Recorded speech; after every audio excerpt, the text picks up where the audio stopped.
G's.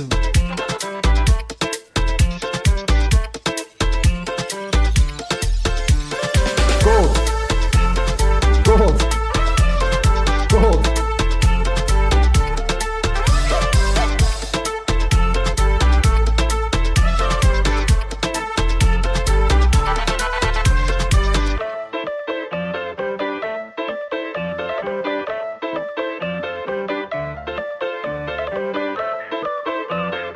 Good to see you guys.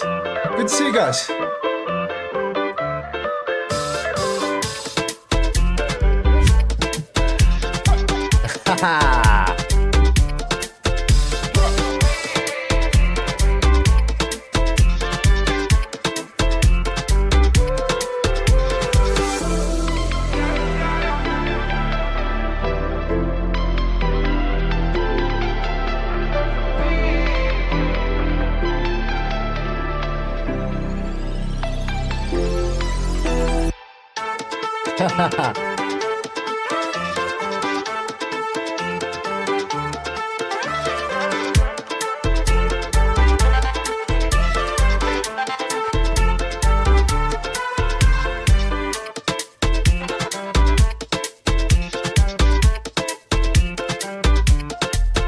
Yes, sir. Yes, sir. Yes, sir. Ladies and gentlemen, welcome back to the stream here.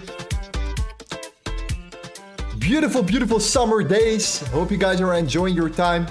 I hope you guys are still studying, putting in the work, putting in the effort, and just absolutely are crushing the markets in hot, hot, hot summer when everyone is sleeping, when everyone is chilling. You guys are still here, crushing it on a day-to-day basis. So shout out to you. Very, very excited to have you here on the streams as always. Let's make it an epic stream. All right, we are already currently in a gold long here, but I'm gonna do a full-on breakdown, full-on analysis to look for further continuation or reversals. Could be happening very, very soon here. So we're gonna talk about this as well. I'm gonna make it a little bit easier for you guys here. So of course you guys can see our account here, but it's always annoying to hop around here. So we're gonna do it a little bit different, a little bit different than usual. Oh, what happened? There we go. We're gonna switch it up slightly here. Ooh, one second. There we go. Okay. We're gonna include this right here. All right. So it's a little bit more obvious, but we're gonna do a full breakdown, fam. We already took out 50% stop loss on break even, but it's gonna be very interesting because we are gonna potentially look for reversals later on. I'm potentially looking for a reversal scenario later on. All right, I'm going to talk about the reasons why. Hope you guys are doing well here. Let me see what we have here with us in the chat. As always, supporting the channel even in the summer. All right, where most guys are chilling, you guys are still putting in the work. That shows some serious commitment right there, G's. So fantastic stuff. Let's talk about it. Let's go over it. Let's see what we have with us. Mark, my man, good to see you, my friend. Dominic, good to see you too. Mariana, Ronit, all right. Fantastic to see you as well here. Let's put on some nice tunes. There we go. I think we're good now. There we go. Awesome. Legend Story, welcome, my friend. Bellatrix, welcome. Christian. As always, thank you for being here. Shout out to the fam, shout out to the group, shout out to the trading floor. Absolutely killing it. I need to make sure the trading floor is also with us right now, currently on stream. Let me see if I can fix that. Should be not really an issue. There we go.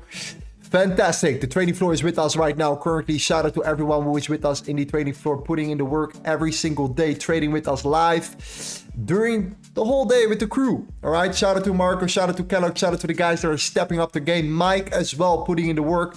I appreciate you guys. My goal is to turn you guys into profitable traders and at the same time build some epic tools, which I'm gonna share on much later in the future.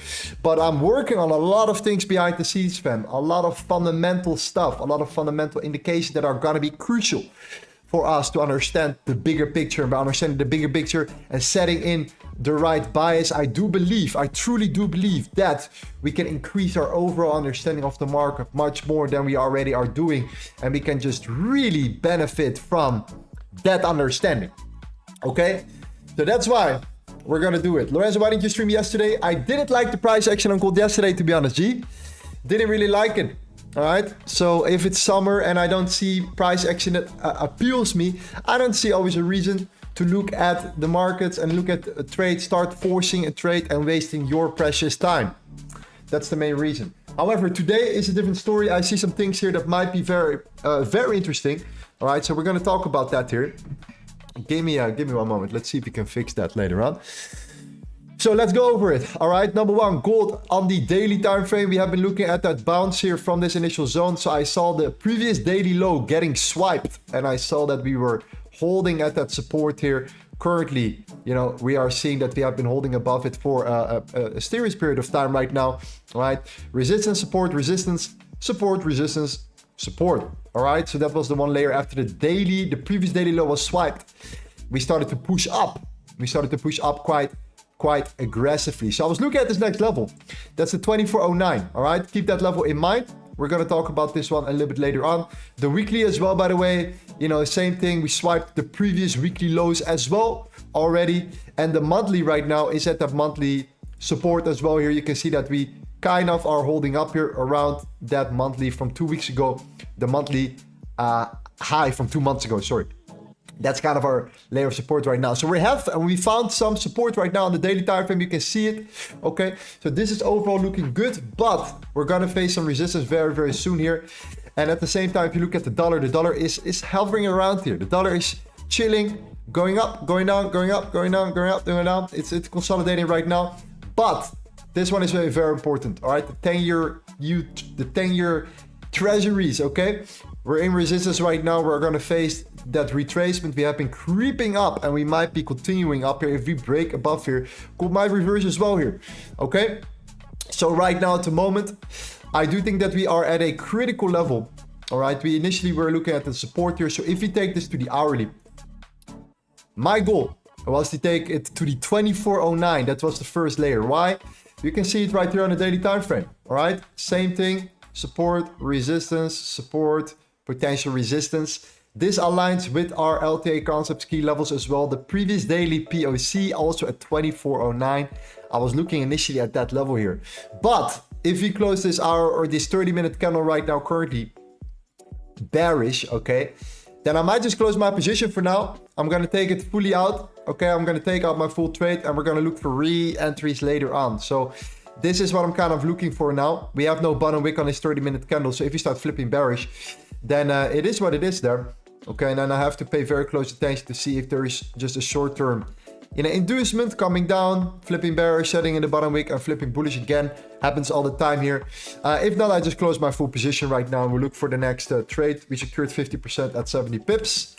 So we're going to pay very close attention to that right now, as the 10-year treasuries are already starting to push up again here. So we're not fully there, in my opinion. So is the dollar, by the way. The dollar is also holding that support here. So I think actually looking at it right now, I think it's better to start closing that full position. Now that the bottom wick is set, you know, if you re-break the lows now, okay, if we do re-break the lows now, I probably will close it. And then what we're going to do, we're going to look at a new potential entry later on, okay, around the closing of this 4 hour, which is not going to be that far away anymore right now as well. And yeah, just keep a very close eye on it. All right, we're also going to go into the trading floor. We're going to talk and communicate with the group as well, looking or seeing what they are potentially looking for. And then we'll figure it out, geez. We'll figure it out. Yes, sir. Raz says we had EURUSD winning today in the trading floor. Amazing, amazing. Yeah, people are crushing it, man. Every day. If you are crushing it in the trading floor with the fam, press a W in the chat, man. Press a W in the chat because we have been absolutely crushing it. If I'm working in the back end, I'm doing some great stuff as well in the back for you guys. My goal is to innovate constantly, to make you and give you these epiphany moments. And most importantly, a lot of guys in our group know how to trade. They know how to trade. They know the rules. They have went through the ebook. They have experience in the market. So most of these guys know how to trade here. It's my goal now to enlighten them, all right, to gain their perspective, right, about the macro as well here. I think this is absolutely Absolutely crucial. So for everyone who's interested in Forex, I'm very bearish on the British pound, by the way. And I'm starting to turn very bullish on the Canadian dollar. Funny enough. But anyways, we're reflipping bearish. So for me, that's a sign to get out of this trade right now and to not be too greedy. Okay, get out of this position. And the main reason is pretty much because of the dollar. The dollar is starting to hold that support here in the 10-year yield, you know, as well. All right, and this 30-minute was set.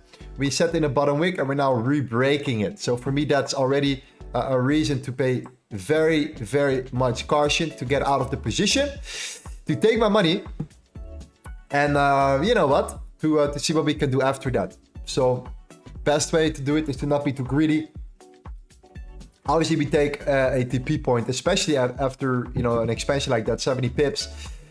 You see, now it's time to, you see that re-break? You saw that break, you saw that re-break, and we saw that move immediately pushing down here. So you set in a bottom wick, okay. Then you give it another chance. You say, okay, you know what? It might just set in the bottom wick and it flips bullish. Again, happens all the time. But if it re-breaks that bottom wick, most likely we're going to see a bigger pullback. So that's why I think it's important to wait and be patient here. Wait for price to right now get back towards the 23.97. Re-evaluate from that initial level to see if this was the top. All right, if this is now the moment to go, and if that's the case, then yeah, we have to pay very close attention to the following charts. The correlations are great. If this one goes up and the dollar goes up with it, oh, there we go. The dollar goes up with it. Let me fix that real quick. There we go. Then gold's gonna drop, right? That's it. Simple. So, you know, if A and B go up, gold's gonna drop, any other way around here. So the fact that we're now at resistance is interesting, but we're not showing any signs of weakness yet. All right. So initially we were in resistance, we got rejected, was worth the trade, we were in a daily support. All these things aligned perfectly in my opinion. So yeah, that was all good. For now, I think it's more important to let price develop. Let get back to that initial support. Let the dollar show its true essence today. Okay, what is the plan for the New York session later on? Are we going to hold this support and are we going to push up? If that's the case here and the 10-year yield follows up with it seems like it's doing, then gold is going to drop and gold is going to maybe even reverse. So I would not be surprised if that would be the case here. Longer term, by the way, guys, longer term, I'm still leaning more towards bearish momentum.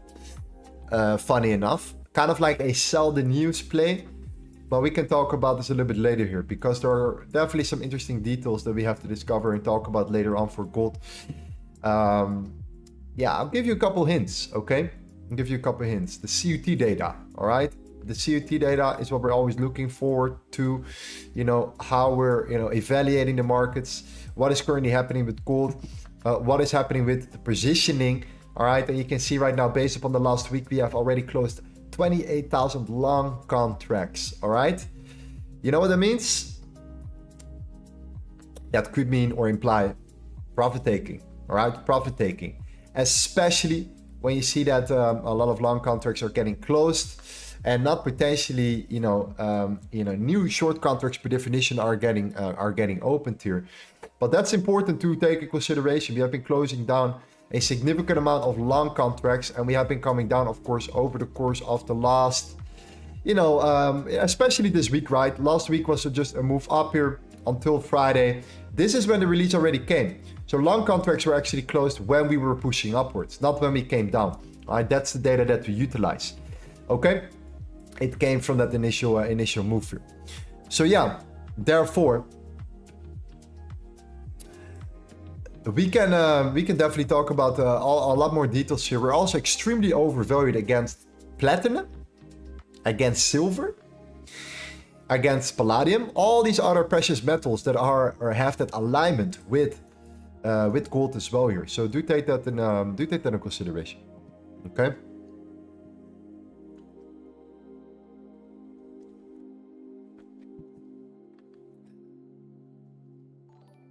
Matthias, is it a bit dangerous to look for sales nowadays because of the Middle East situation? There are a lot more things, you know, that's the whole layer around it. There are a lot more things around gold that determine the price.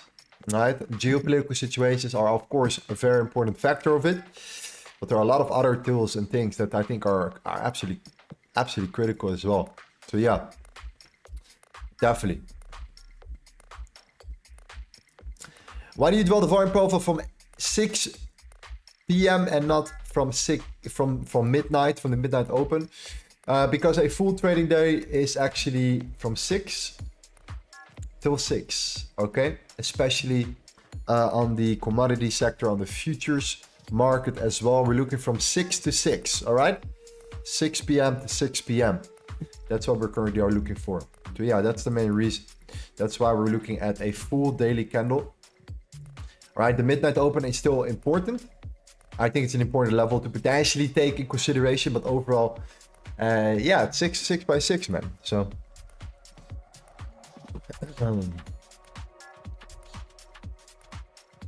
yeah.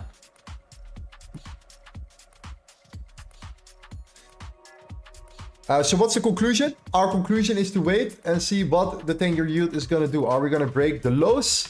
If we are breaking the lows at around 3.93% for the 10-year yield and the dollar will follow up here and it starts losing its momentum, then I think that gold could eventually hit its target though, after the previous daily POC. But the ideal case scenario is to start looking at the 23.97 and maybe even the 23.94. We have to wait and see right now when price retraces where we can get into. But if you start pushing up, then this is the play. It's either going to be a reversal play, right? We have the daily resistance. We talked about the daily resistance at 2409. This is that key level, 2409, the previous daily POC. This is also that high right here that you can see that aggressively expanded to the downside. So this is where it's going to be tough, right? Tough to break potentially as well. So the previous daily POC at 2409 is a critical level. From there on, I think that we have the following two things that we can take consideration. So number one is a retracement. All right. A retracement towards the downside again. All right. Completing or continuing the momentum to the downside that we're currently experiencing, or a expansion pullback, continuation back towards the opening price of the week. It's a Wednesday. Things happen like that, right? Where you aggressively come down and then around the Wednesday you start reversing to the upside as well here. On the bigger picture, I'm still relatively bearish now on gold, funny enough. All right, so even if you come up, I'm interested in looking for potential short continuation plays, but that's the bigger picture. That's not important for now. But what is important for now is the 2409. The 2409 will, in my opinion, provide us with the best possible opportunities for new trade setups, either up, down, or up, continuation up, something like that. If we don't get there, okay, we will find out. We will find out what will happen around, you know, the 23.93, which is the previous daily very low. But anyways, the actual bounce today, in my opinion, the most important bounce today was around the London Open from the previous Sunday Open, right? Where we have opened the market the day before. That was the most important level, you know, to take in consideration during the London session. That's where we bounced from. And yeah, man, 2409 is where the major resistance will be, and I think also the best trading opportunity. So let me know what you guys are looking at for gold in particular right now. That's my idea, my thought process behind it. Okay, it all depends on what the dollar and the 10-year yield are going to do here, but I'm definitely interested in 2409. See if you can look for either a continuation play, or if this is going to cause the reversal to the downside once again. Continuation, the downtrend that we're currently experiencing this whole week. You know, plan B, what we're going to be, if we're going to break it, we're going to re-enter, but and we're going to get to the Sunday Open. So regardless what happens there, I think we're going to find new trading opportunities, particularly for gold, right? The 2409 is the most important level for me to look for either a continuation play or a reversal play. That's where our entry models, you know, come into play, and that's where we could start thinking about potentially, you know, new trade opportunities in that manner.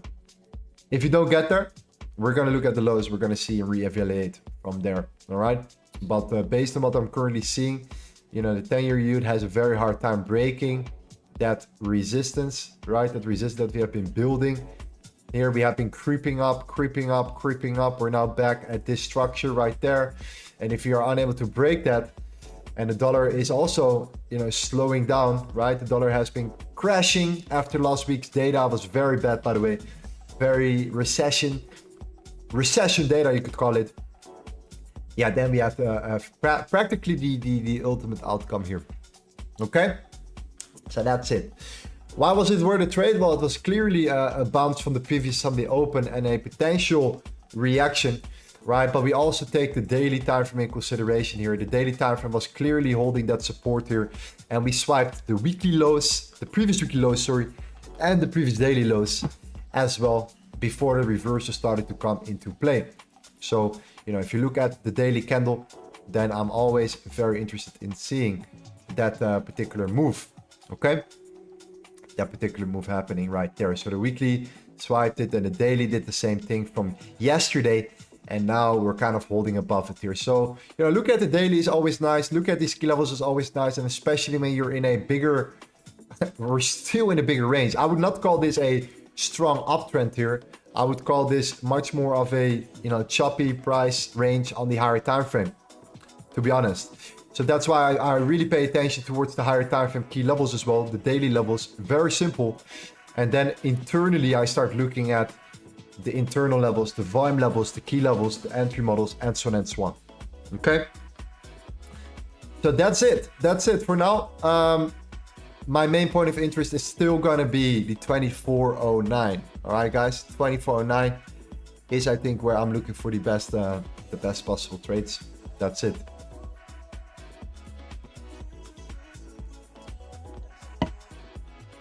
Anyways, what about oil? Very interesting question. So oil has been actually doing better, and the main reason why I like oil is because of the Canadian dollar. The Canadian dollar is starting to reverse.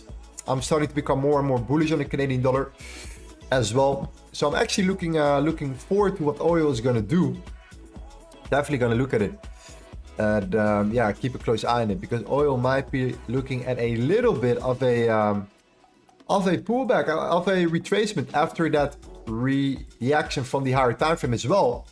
All right, if you look at the weekly, right, you can see right now the same thing.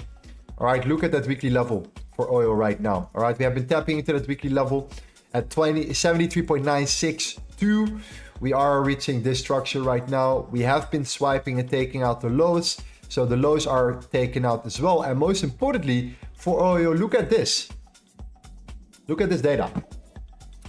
40,000 short contracts were closed, or long contracts were closed in oil. If you look at the last CUT data, the latest filing, 40,000 long contracts were closed, and also 9,493 short contracts were closed. What does that imply? What do you guys think? What do you guys think that does imply? Let me know in the chat here. We're gonna get back to it, okay? Let me know what you guys think that means if you see a significant amount of long contracts getting closed here, 40,000 to be exact, and also 10,000 short contracts, while oil is flipping and taking out these weekly lows right there.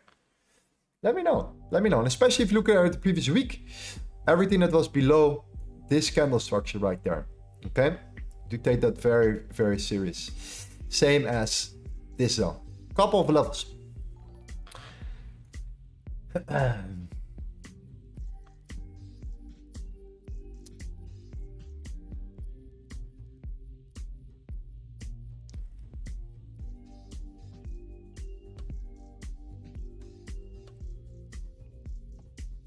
Let's see. Yeah, so in regards to the data, guys, I see some guys taking it. Manja says taking profits. Zoli says buy with full margin. Volkan says it is ready to go long. We're talking about gold, we're talking about oil here. How many people are there in the trading floor? Like 15. The amount of people in the trading floor right now currently are, let me see how many there are right now. 110. 110 guys are in the trading floor right now at this particular moment. All right, trading with us live every single day. We're hovering between the 100 and 150 guys that are there since London session, practically all day around. Yes, sir. Shout out to Marco and shout out to Kellogg. And yeah, man, we're building an amazing community. Anyways, the answer there is long contracts, right? 40,000 long contracts in closing gold, and oil was chopping downwards. You know what I think? I think big guys taking a lot of big hits. I think a lot of stop losses were triggered. I think a lot of guys were taking losses on oil. Okay, and I think the short contracts that were closed were actually TPs, all right? Guys that were exiting their shorts after the lows were taking out here. So if you look at oil right now, you can see at the weekly, this weekly candle, I'm looking forward to the weekly candle of June, right there. I think the moment we started to take out these particular levels here, all right, and particularly that move, that's where I think we have something very, very interesting right now. So yeah, I think indeed for oil, you know, you take out the lows, a lot of long contracts are getting close. A lot of guys have been taking heavy losses and the short contracts were taking profits. And I think that indicates that if no new, you know, potential short contracts are getting opened while that's happening as well, I think we're heading into a bottoming process, okay? A bottoming process for oil right now at this particular moment. Now combine that with the Canadian dollar being potentially strong, right, based upon a lot of fundamental information and data. I think oil is looking good for now. I think we have been coming down for a long period of time here, and I think we're setting up potentially for a nice bounce for oil in the very, very short term. All right.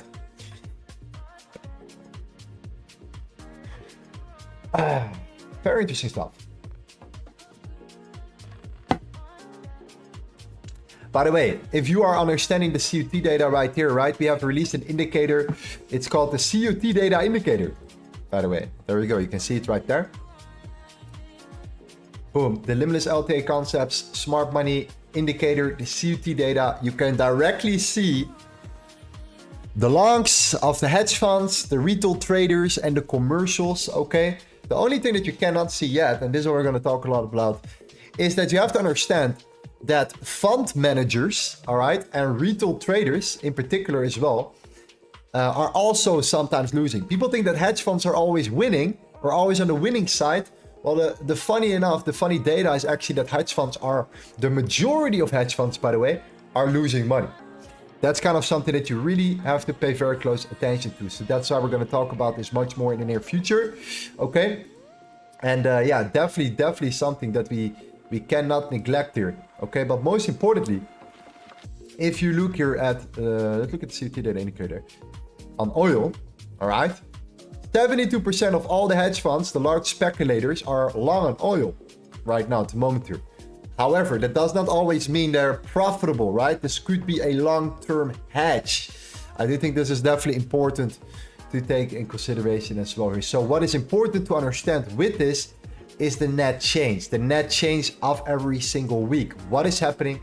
How many longs, how many contracts are closed and opened, and compare that to every single week. And you can kind of get an understanding if you're bottoming out or if you're topping out. Who knows? Who knows, G's? So yeah, that's definitely interesting. But that's what you will get when you reach the trading floor status. You're gonna get access to a lot of tools in the near future. They're gonna help you tremendously with your fundamental buys. It's not only about technicals, G's. If there's something I've learned, it's not only about technicals. All right, combining fundamentals with technicals is fantastico, amigo. Okay.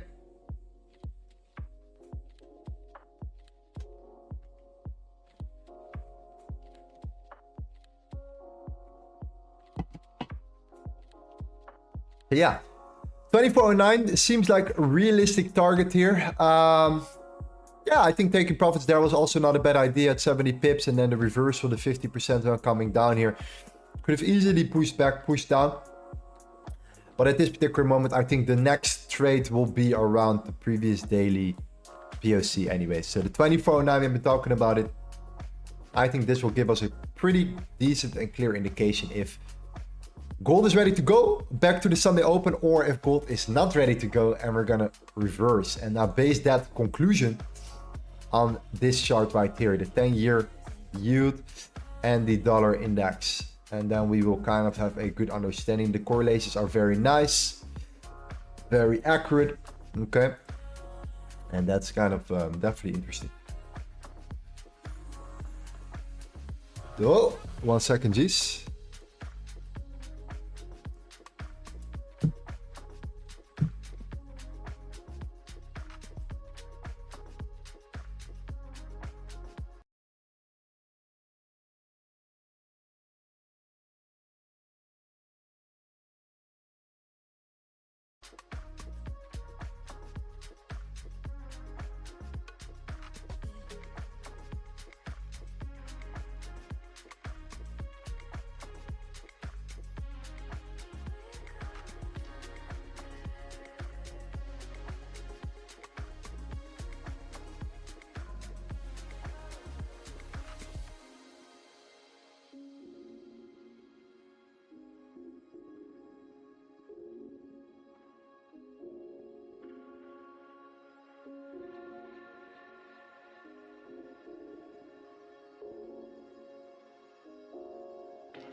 As I see it, COT data is more relevant for swing trades. There is too much influence of who knows for day trading created by the weekly report.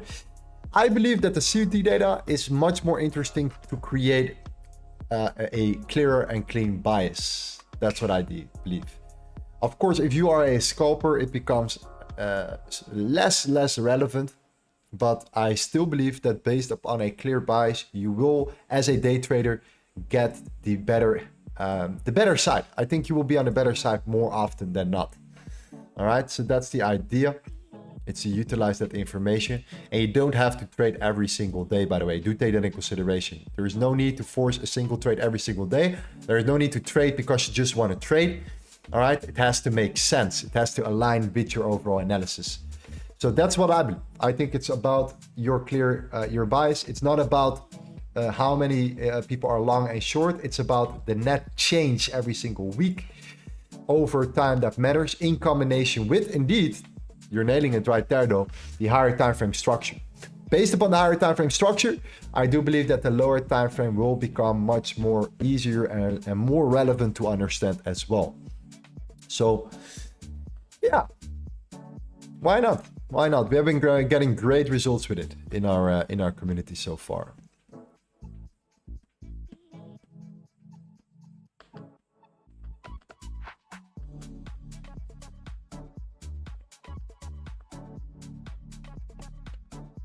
Lorenzo, which broker are you using? Our spreads for gold good? I'm using Vantage right here. Everything that I do here, you can see it. It's pretty decent. I do have an ECN account. Okay, so I pay commissions and I pay fees based upon transactions. Okay, so it depends on how much money you're going to trade with. If you're going to trade with more than, let's say, $3,000, I think it's fine to take an ECN account. Anything below that, I recommend still an STP account as an STP hedge. So a standard hedge account is usually the best one. Okay, if you don't have, if you trade with less than 3 grand, that's kind of what I was looking for. Yeah. Yeah, if you're interested in trading with Vantage, then check it out. They have a Vantage app. I would download the app on your phone. That's very interesting. You can click also on the link here in the description, and then you can join us right there. All right, with Vantage. But do your own research first. All right, there are a lot of brokers out there. Do your own due diligence, and you know, you will you'll probably see it. Ask around, see if it's beneficial. But you know, make sure that if you choose a broker, choose the right broker. Choose a broker that really fits you know, your trading style number one. And then secondary, you want brokers that are at least, in my opinion, 10 years old. 10 years of history.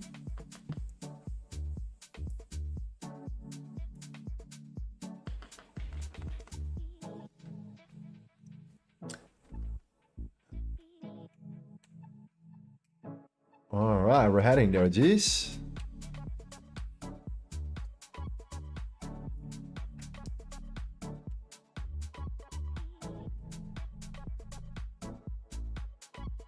Still a very forced move from this candle, by the way. So we closed this 30-minute candle, and the next 30-minute candle immediately swiped up. I think a lot of guys that are that were shorting from that level are now stopped out. I think these guys are currently stopped out right here. I think they saw that reversal candle happening here, tapping into that resistance, and they were like, you know, that's the short to make. Stop losses above. Stop losses are now forced and triggered. So yeah, I'm still looking at the 2409 to see what's happening around that exact level, 2409, to see if you can take another trade from there.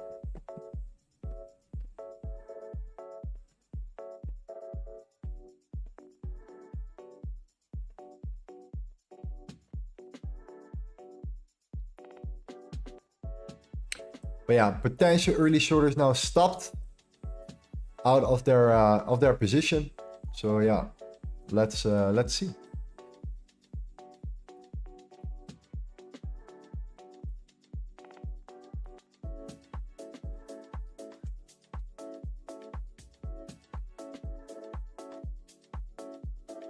Can you update the Discord link? Is it not working? I think it's working, if I'm correct. And if not, then if it doesn't work, it should say it is expired. But I don't think it's expired. I think it's working, to be honest. If I'm correct, let's see.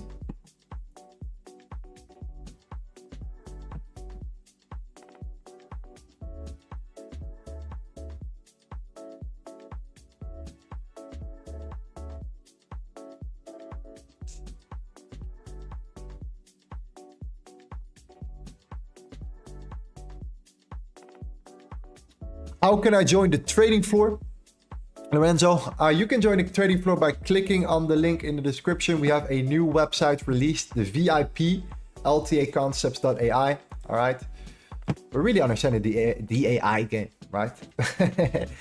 LTAconcepts.ai here is for the ebook and the free ebook, and the VIP.LTAconcepts.ai is for us, you in particular, joining the trading floor, the live trading floor. There are currently around 110 people active in our trading floor, trading the whole day. Okay, you get all kinds of perspectives. You see a lot of wins coming in as well on a day-to-day basis. There has not been a single day where we are not catching winning trades in our group. But keep in mind, we are looking at more than just gold. Okay, we are looking at more than just trading gold right here. So you can go to LTA Concepts, VIP.LTAconcepts.ai. You might think, how much is it? Is it $200 a month? Is it $500 per month? Is it $100 a month? No, it's $200 per year. All right, that's what it is, and it costs you 70 cents. So if you think you can make more than 70 cents a day with us while learning and enjoying a great community throughout the whole day, I recommend you to join us. Click on the link. We are closing down very soon. Right there.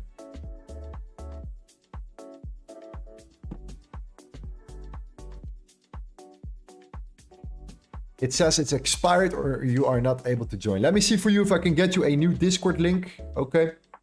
Let's see if it's possible for us to join while we wait for gold to get to the 2409. Should not be that difficult. I can create a new one for you. And if it doesn't work, then make sure you download the app on your phone and try again. Because we have seen it many times before where guys are trying it and then they click on the link and then it's just not working, right? So, yeah.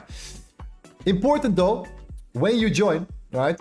And when you have joined the VIP, you get access to our series and you join the trading floor. Make sure that you post a new introduction in our group. Very important, okay? So, Kazuhisa from Japan. I'm reading from Canada. Welcome Both you guys, incredible that you guys are here. Marek, trading strategy, ICT, and LTA. Software engineer, and a programmer. So that's what, 3 software engineers at once. Interesting. Very interesting. Welcome, Gis. Mike said, I made 565 overnight. That's 3 years already.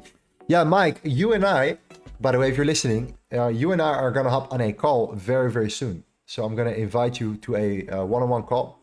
We have some things to discuss with the group. All right. We already had a conversation with Marco. We already had a conversation with Kellogg. I also want to have a conversation with you. So yeah, man. We're building leaders, G's.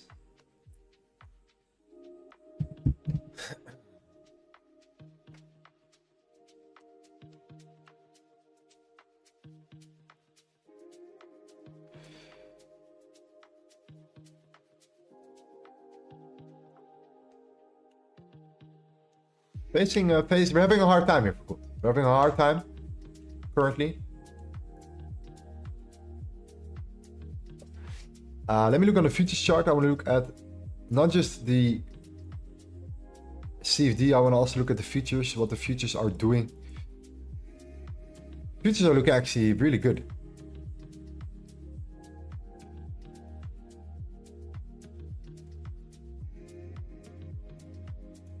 We're just at the top. That's it. We're just getting rejected from this range right now at the moment. Not really a surprise though. I mean, let's be honest. We're right in that level. We're still not there though. We're still not there. Unless we break the lows. Unless we break the lows here.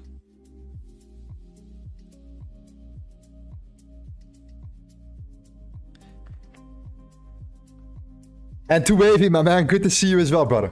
Good to see you as well. Good to have you also in our group.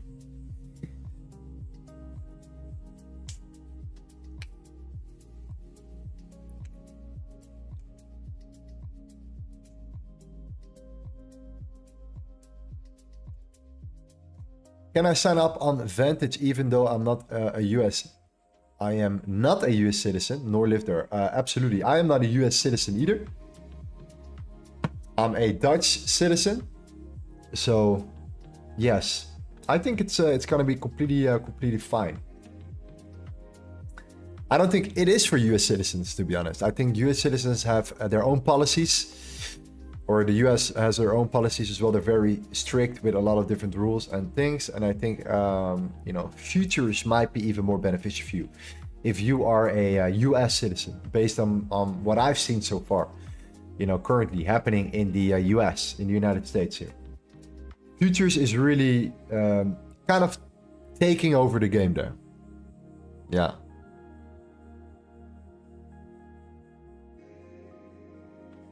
Yeah. But no, I'm a Dutch citizen. So for the people that don't know where the Netherlands is, it's a small country in Western Europe. It's between Germany and the United Kingdom. The good thing about Europe is that you can fly anywhere in the world, anywhere in Europe within 2 to 3 hours. So within 2 hours, you can be in Spain. Within 2 hours, you can be in France. Within an hour, you are in the UK. Within an hour, you are going to be in Germany.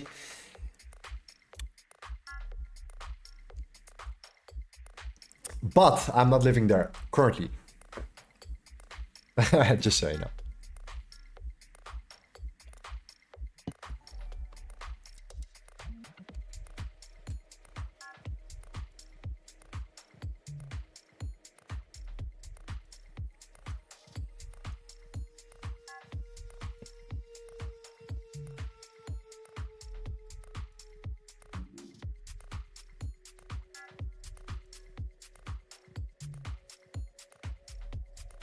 It is actually 4 hours to Spain. I don't think so. I think Netherlands, Spain is 2 hours.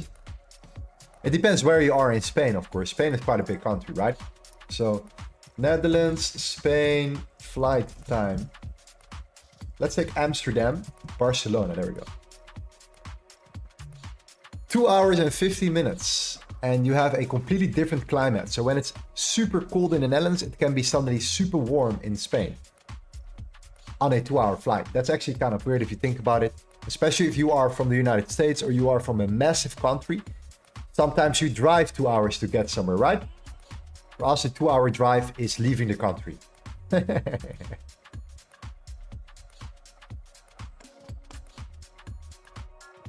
That's how small our country actually is.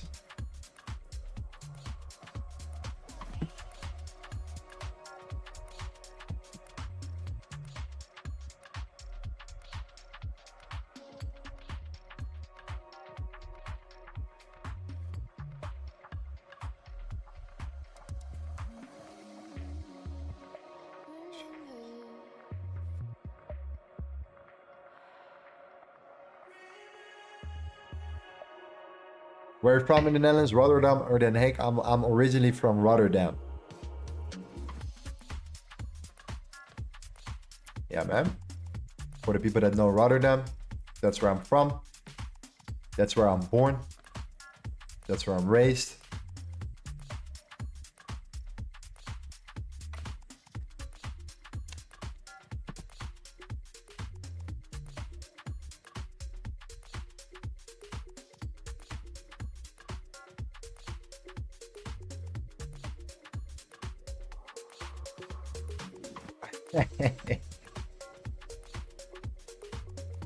So would you mind explaining the entry model tree? Yeah, absolutely, my friends. The entry model tree is one of the strongest setups, I think, on the especially the indices. You see it all the time. You see it all the time happening here, not just on the indices, by the way, but you also see it a lot on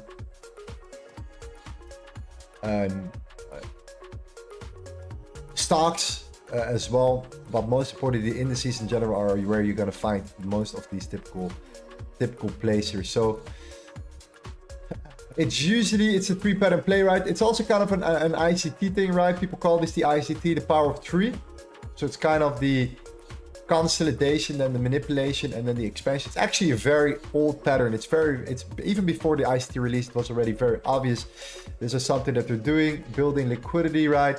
They're pushing into that direction and then they reverse, all right? And then you can either think about entering on that break if it's not a big expansion and if the risk to reward is in your favor, and then you could start thinking about taking the trade to the upside. The most important thing though is that your entry is at a key level, and we utilize only volume levels. So the POC is a level, right? Or the previous weekly very high, or the low, or the previous daily, or the swing, whatever the case may be. We want to tap into one of our key levels. We don't just randomly want to end somewhere. It's not just a pattern, it's also the manipulation into one of our key levels that drives up the demand to continue up higher. That's the power of 3. You have 2 different ways of entering the power of 3 or entry model 3 for us. And that is by entering on the mid break, but that depends on the structure, right? So you have, for example, simply breaking the low, stepping into your key level, and then re-breaking the highs, the internal high, the last high that created the low, or other way around, of course. Or you create something like this where it's much more obvious and you want to already enter in the middle of the range, funny enough, not at the break of the highs. That's 2 different layers. But download the ebook, my friend. There are a lot of trading scenarios where it happens all the time. To just give you an understanding of the Nasdaq is just practically doing it literally all the time. And it's if you go back into the Nasdaq when we were trending upwards, it was just a constant play, right? A constant story of us looking at a key level, right? I'm not sure exactly what level it is, but there is always a level to take in consideration. So you had this zone, you indeed came down, right? You break down first, you get into your swing. It could be a swing level, whatever the case may be. That's a level that a lot of guys take in consideration. It could be the previous daily, right? I think it's too low in this case. Oh no, it's actually not. It's the previous daily POC. That's your key level right there, right? So you see that bounce into that key level. That's your analysis. You wait for price to tap into it. That's your kind of your highest conviction. Some guys are entering already there. In this case, you could enter on the break of that level which is your entry model 3 right there. And then you have your key level. That is your protection layer for your stop loss right there, right? And of course, this is the 9:30. So this is the opening of the US markets. And then price just tends to just continue to drive, especially in this case with the uptrend right here. It, you know, in this case, I don't think it ever came down. I think it did it again here. A lot of consolidation there. Yeah, this keeps going and going and going and going and going on. Constantly going and going. Then internally, you see the same thing happening here. All right, you have the previous daily level here. This is the day after, by the way. Okay, you tap into that zone. That's your previous daily POC again. The exact same level from a day before, right? Internally, you consolidate. You manipulate, right? You wait for your key level to be hit. Once you create structure around your key level, you wait for the re-break of the highs. In this case, it's this high, right? And you re-enter your position right there. Stop loss below the lows or below the low. I would say I would put it below the wick, and then you go to the daily closure right there, right? So that's how you in 2 days or in 3 days had like two pretty decent trade setups by utilizing entry model 3. But that key level, trust me, is so important. The volume profile gives you the accuracy. It's pretty significant. So yeah, that's entry model 3 in a nutshell, my friend.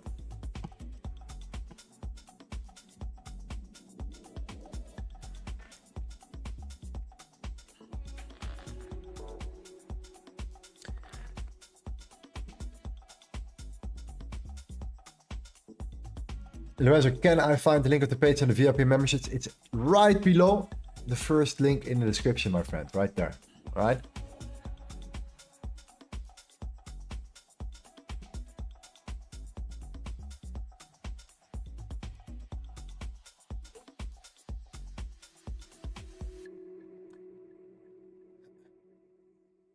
Hi, I'm a newbie here. Do you usually trade in a 30-minute time frame? So the reason why I always look at the 30-minute, I think the 30-minute gives us a very clean and precise average of what's happening. It's, in my opinion, the mix, the ultimate hybrid between the higher and lower time frame, right? It's the balancing part. So by understanding the 30-minute, I can kind of see what the higher time frame is doing and what the lower time frame is doing. So I always look at the 30-minute as, you know, as a foundation. And then when I'm looking for actual entries, sometimes it's going to be on a 30-minute, sometimes it's going to be in a 15-minute, sometimes even on a 5-minute. It all depends on the structure. It all depends on what we were seeing there. Okay, so that depends. That depends on the market.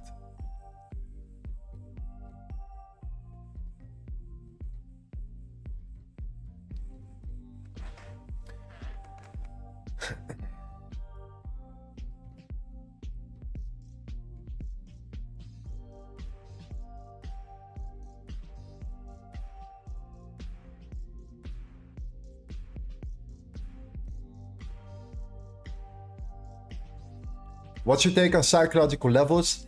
The thing with psychological levels to me is it's too subjective for me. Too subjective for me. So let's say the 2400 is a psychological level, you know, and we're looking at the 2400. You know, we might form a level there, like a horizontal level or a key level or whatever the case may be. You know, then I might be more interested at it, but I just never assume a level based upon the psychological factor. It's for me not enough to take in consideration unless you know, it shows me that it's actually reacting to it.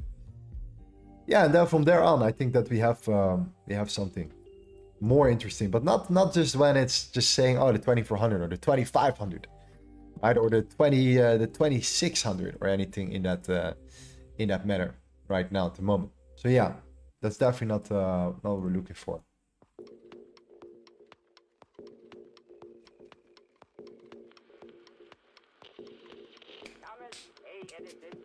Are you in this trade? No, we closed the position already in full. We're just waiting for now to tap into the 2409. The 2409 is that key level that I'm waiting for to be hit. From there on, I know if we are we're technically gonna look for continuation for the dollar, right? If the dollar is actually gonna, calm down, and if the dollar comes down, then of course gold is gonna be a push, and we're gonna potentially, you know, consolidate around this a little bit here, a couple 50-minute candles, and then boom. But if the dollar decides to tank and break, and you know, actually starts breaking the low soon, in combination with the 10-year, then I am much more bearish on gold, because we do have to take consideration that what we've seen here overall is still this higher, and this high is an important level that took out significant amount of internal levels, internal lows. Now that doesn't mean that I'm bearish though, but you know, it does mean that we're most likely gonna engage there. A lot of new traders will engage around it. But that's kind of what I'm interested in. So I stay neutral. I want to see what the response is, and then we have either an entry model 1 or an entry model 4 to look for continuation or reversals. But yeah, do take consideration, by the way, that if you go to the Asian session and you look here at the previous sessions, right? Asia has not been taken out, London has not been taken out, and New York didn't swipe to London. And you know, we failed to break the most important low, right? We did fail to break this low, and if we did break that low, then in my opinion it would have been much more bearish to me regardless.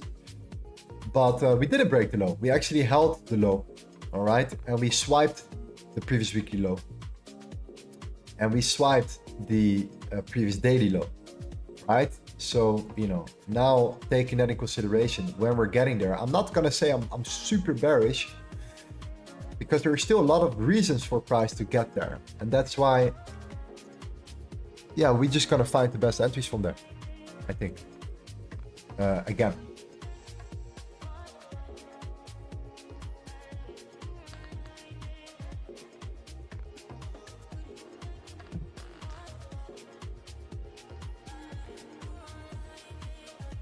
Lorenzo, can you explain to me how to use the LTA sessions break and Sunday open?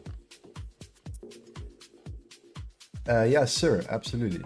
We can definitely do that. So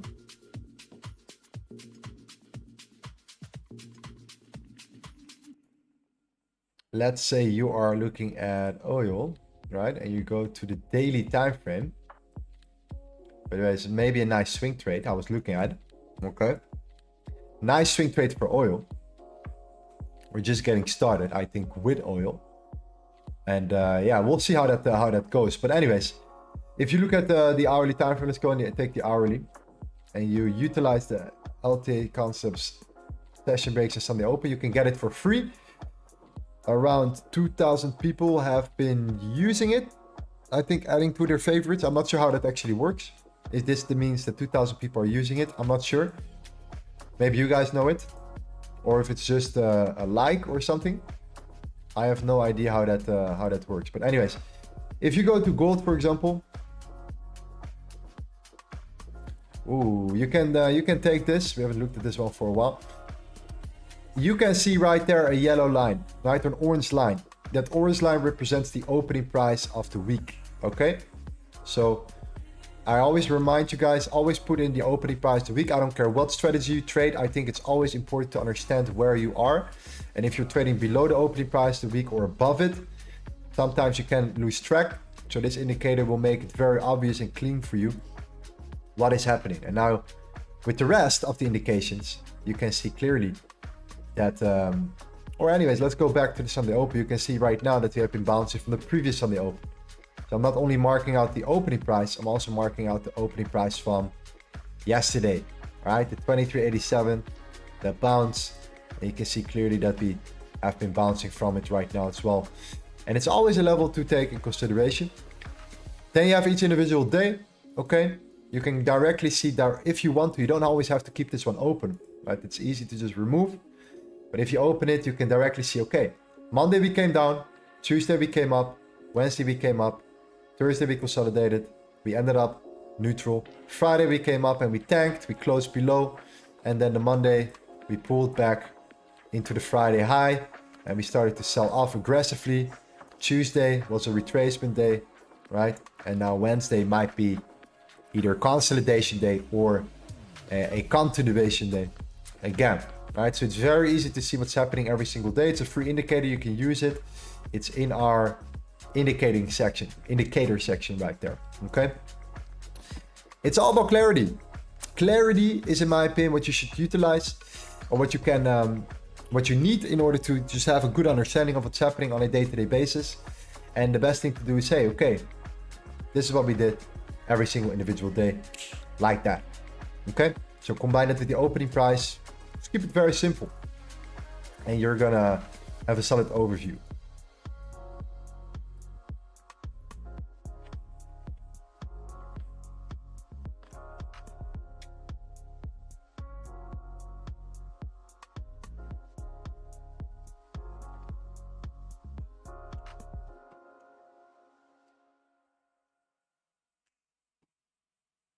The thing about the dollar is still holding above the opening price of the week, and it doesn't want to come down.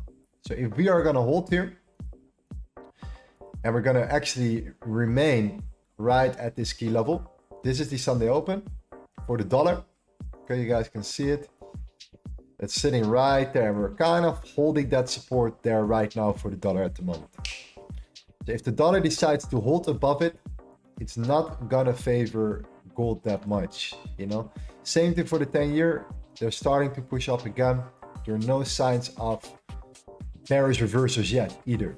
So that pullback was great for the dollar, but the longer we're staying around here, the more interesting I'm getting, you know. The more I'm actually looking potentially for somewhat like a short trade, if that's the case here. If price gets to this level, the more I'm actually interested in seeing what the potential is around this level right here, which is the 2409, sitting right there, which is the previous daily POC, for example, right there.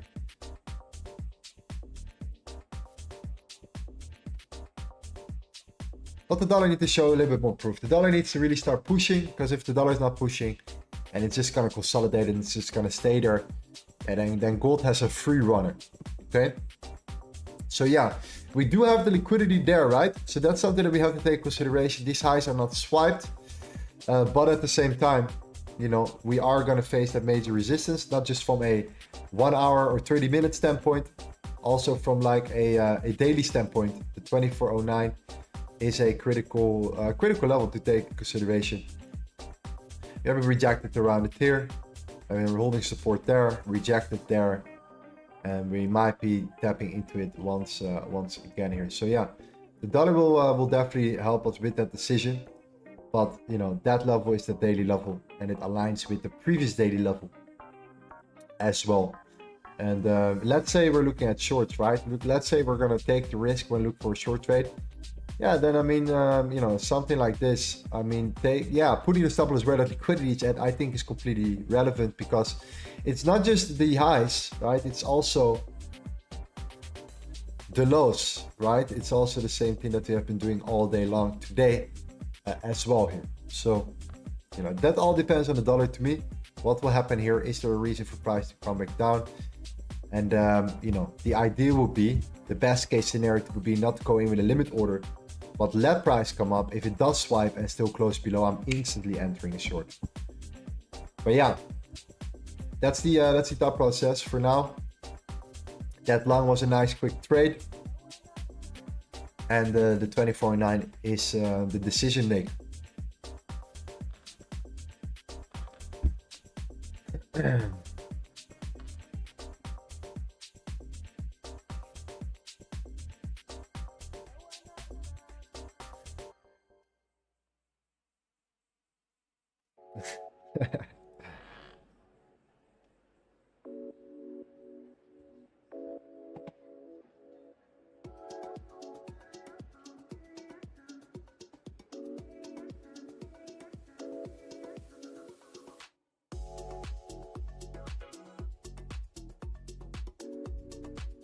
So what do you guys think of the summer so far, right? Do take consideration that you are trading gold around the summer days, all right? And sometimes it is extremely nice, and sometimes you're just like, What is going on? What's happening here?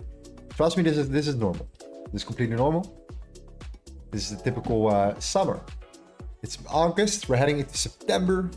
At the beginning of August, beginning of September. This is where a lot of traders actually in general take a break. They're like, you know what? I'm gonna observe the markets. I might look for swings on the bigger picture. But in the end, man, risk management. Risk management is where it comes down to.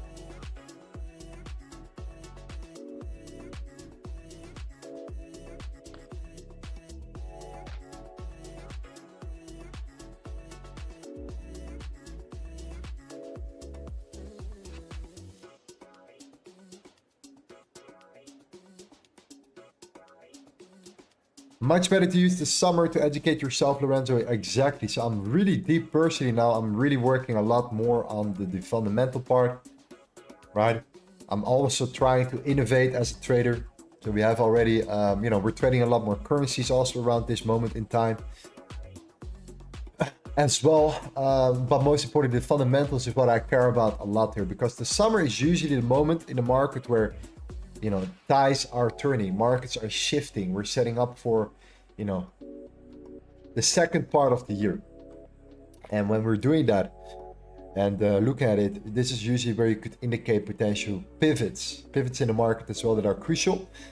And I don't know if you guys have seen the market on a Monday, but that's one of these examples, right? This is why understanding the bigger picture sometimes becomes very, very nice.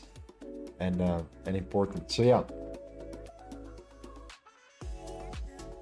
I also try to innovate now. I really try to work on that game much more. I've been doing it already for a while, but now I'm like taking it very serious. Utilize the summer to really prepare myself for the next wave.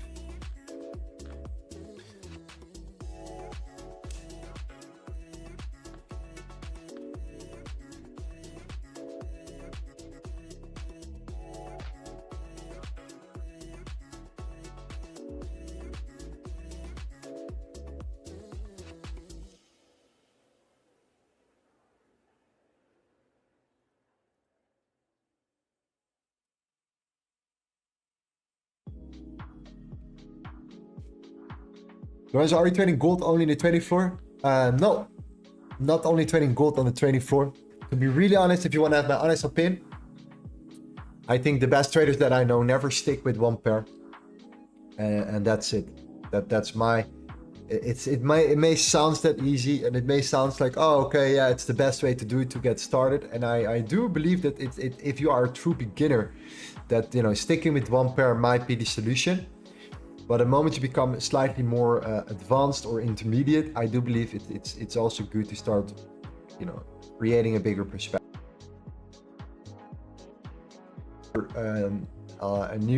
You feel that you need to trade every single day.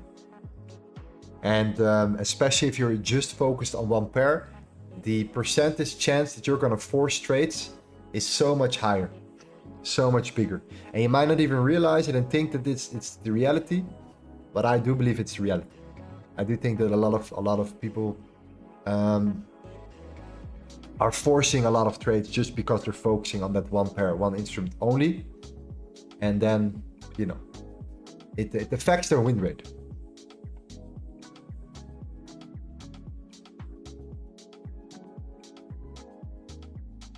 So I do think that you know, really widen your overall overview in the markets. You don't have to start trading, you know, 20 different instruments yet, but like create a small watch list, right? Create a small watch list, start enjoying, start looking at it, start understanding, going a little bit deeper.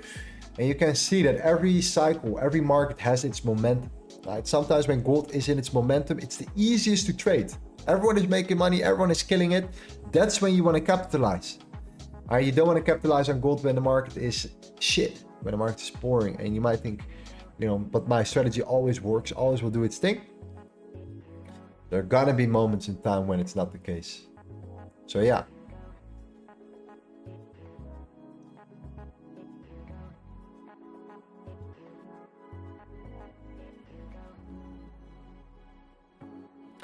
The best trader I know only trades gold, but he has traded other things. He explained that when he switches or takes time away, he simply watches for a while, attune the chart's behavior.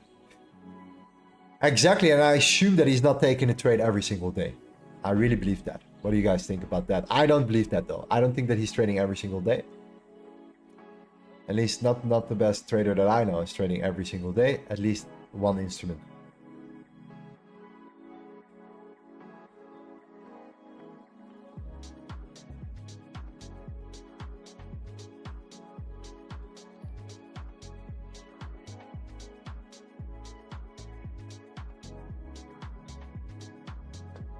So you're trading currencies mostly in the trading floor? Yes, we do trade more currencies. We're also focusing on of course, the commodities like oil, like gold as well. The biggest trades actually were oil trades last week. These were by far the biggest trades that we took in the group. Okay, we saw it also in the last stream we did. We talked about that trade as well. That turned out to be like a 9-to-1, like a really big trade. But yeah.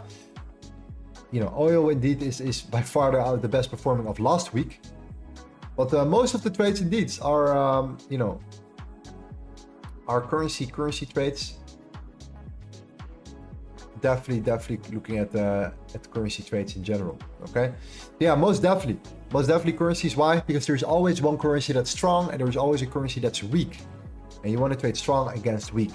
And we have a lot of tools and we use a lot of tricks to determine when it's strong and when it's weak, in particularly, right? So that's why we're utilizing the currencies, and we're most likely going to utilize this more on the stream on YouTube very soon. We're going to start integrating some of this.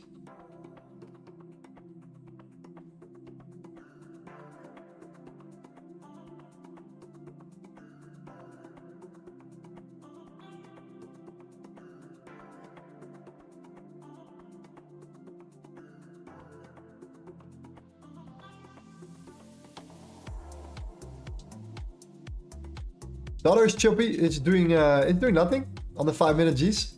Yield is pushing up more, right? The yield is getting stronger, a little bit stronger. So gold might have a hard time here at this current moment, which is interesting. But we will reach that critical level of resistance now for you. But it's starting to look much better. We just now have the New York Open. Right, the US Open has officially started.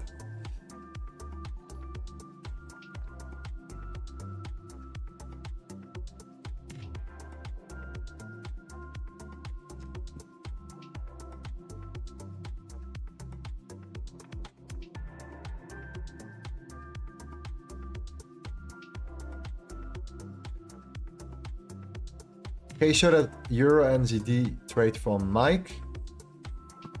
If he had shared it in the win section, I think he did.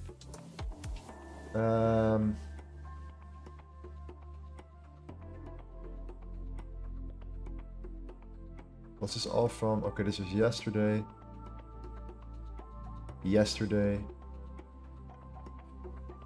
Yeah. Yes. Yeah, it was a beautiful trade, man. New Zealand dollar was very good. New Zealand dollar was very strong. Yesterday we started to push up aggressively back up here. The euro was still very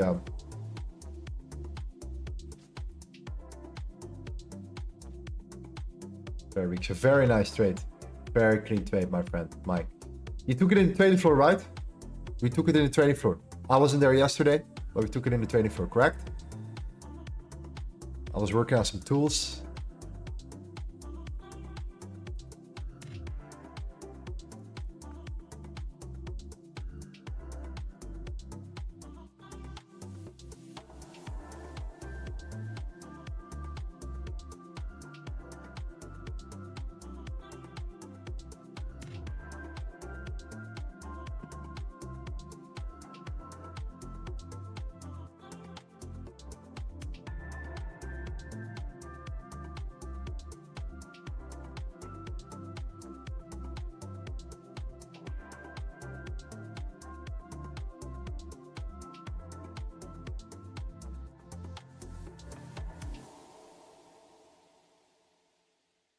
Yeah, gold is it's trying to break down, but it's still holding up. Still holding up very well.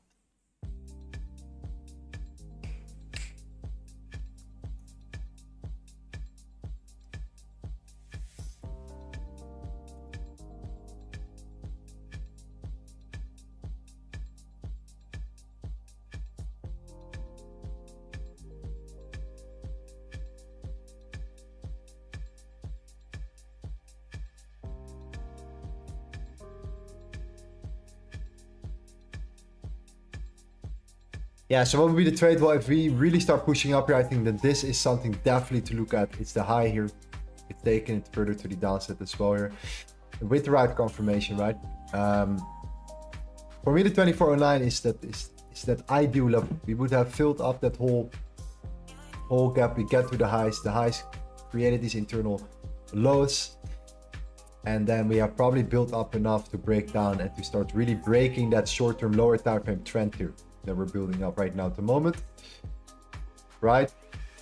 We're still pushing, right? We're creating that band.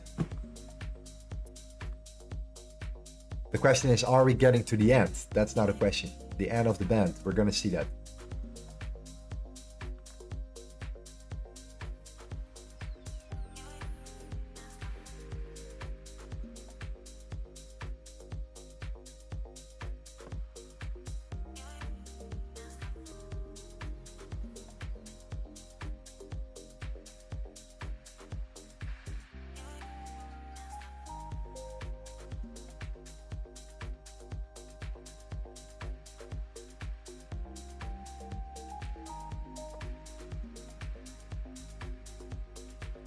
So what's the difference between the trading floor and between the VIP?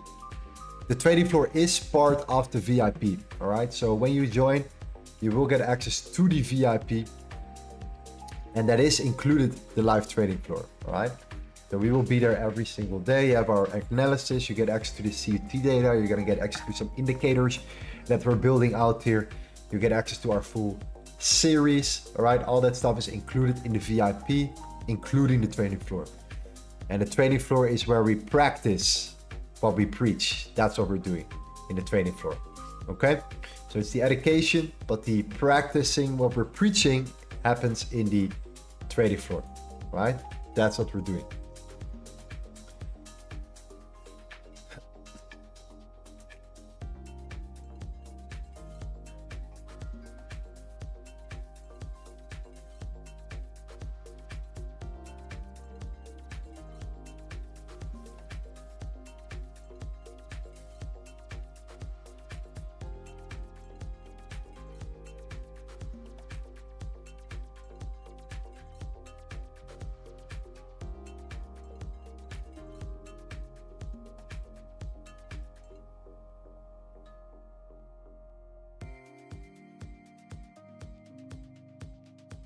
We're going to do giveaway today. Maybe later, maybe at the end of the week, something like that. Geez, I think once a week is perfectly fine, man. Yeah.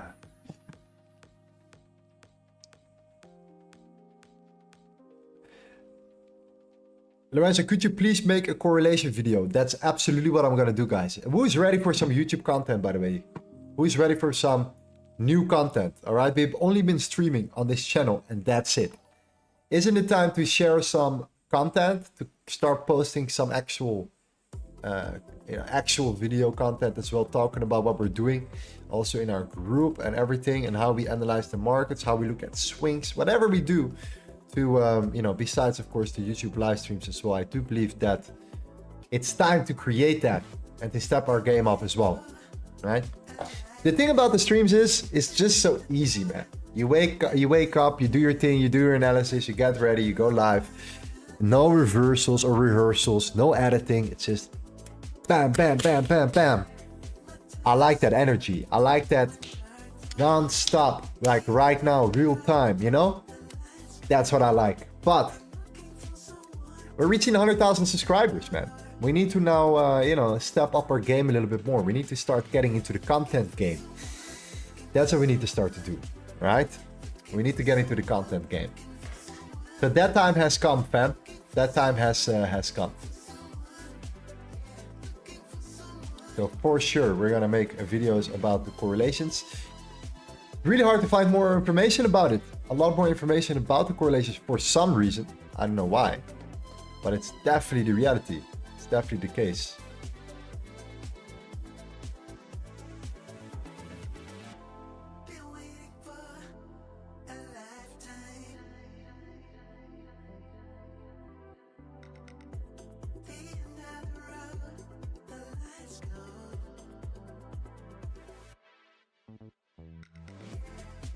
Man, it's crazy to me that all the value you give costs $200. I was paying the same amount on monthly basis with some signal, guys. You are really good, man, for doing this. Thank you, man. It's too cheap, man. You have to increase it. No, I'm joking. Maybe in the future, who knows? But I think the best thing you can do is to not be so obsessed with making money, but to be obsessed with creating a good product. A good product first, and a good product takes time. And especially the product that we are thinking about creating or creating right now with the trading floor, like the Wall Street vibe, that takes time. That's not just gonna come, you know, one day after another. So obviously the earlier you get in, the better it's gonna be. That's a certainty. But a good product takes time. And we've been working on it for what, years now, right? 2 years in the making. From nothing to something, from something to, you know, a lot of experimenting, from experimenting to knowing exactly what we're looking for, right?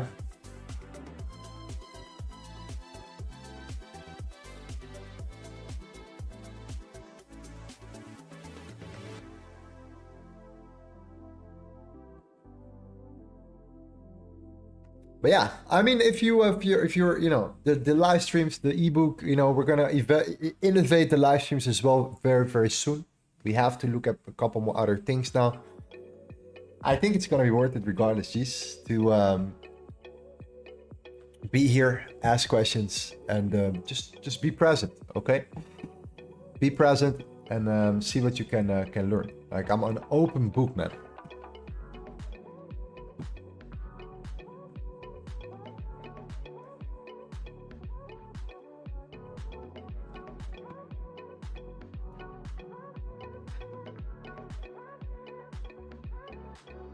All right, dollar is finally doing something. I'm starting to like what I see here. 10-year yield is also holding up very well.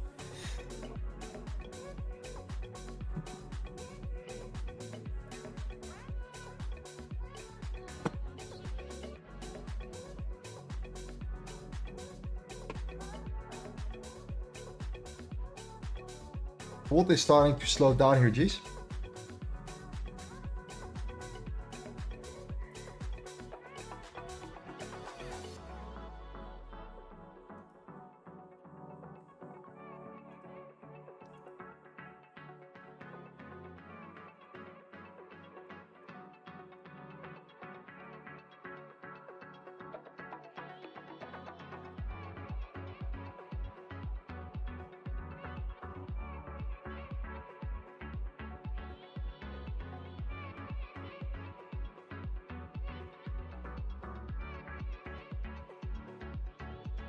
So let's clean it up, G's, because we already closed our trade previously. We closed 50% at 24.04. We're now starting to break down here. I think the dollar is finally ready for some action. We have to wait for the US to open up before the volumes start to come in. So the 24.09 would have been my level for sure to look at.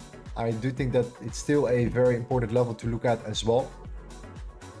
So do take that in consideration, but you know, we are indeed starting to slow down right now. We definitely are starting to slow down. So let's pay very close attention to see how we develop.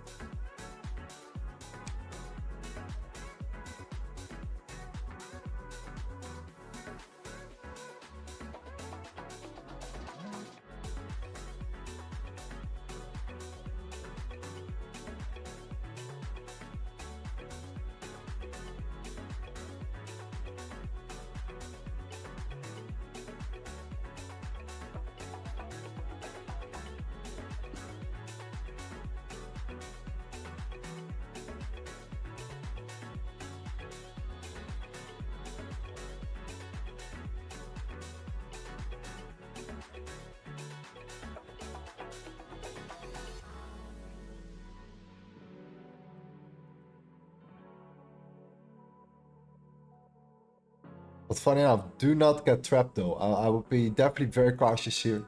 Don't get trapped. Don't force yourself into shorts. I really believe that the 2409 level is that level to look for entries and not below it.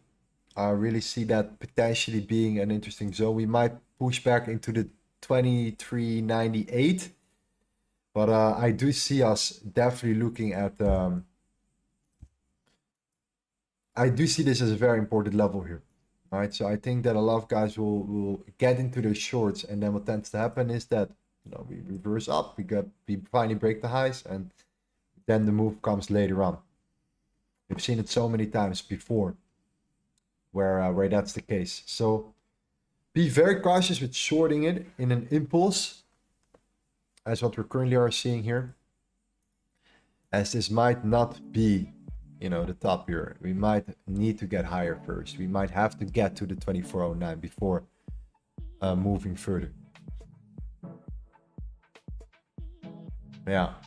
When are shorts much safer? Well, I do believe that we have to really start thinking about either push up, like I said before, get the confirmation around the 2409, which is right there, or we have to start breaking down. We have to start breaking below the 2393 first before start thinking about like a reversal play, in my opinion, something like that.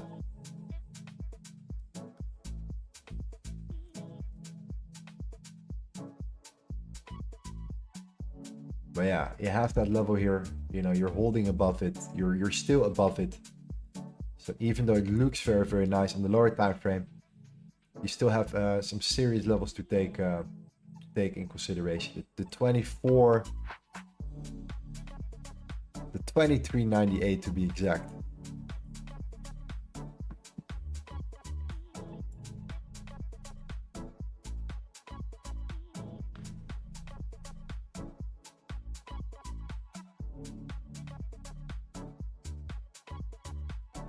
So yeah, no, I'm still for me the 2409 is where I would like to look for entries after my first trade today for gold.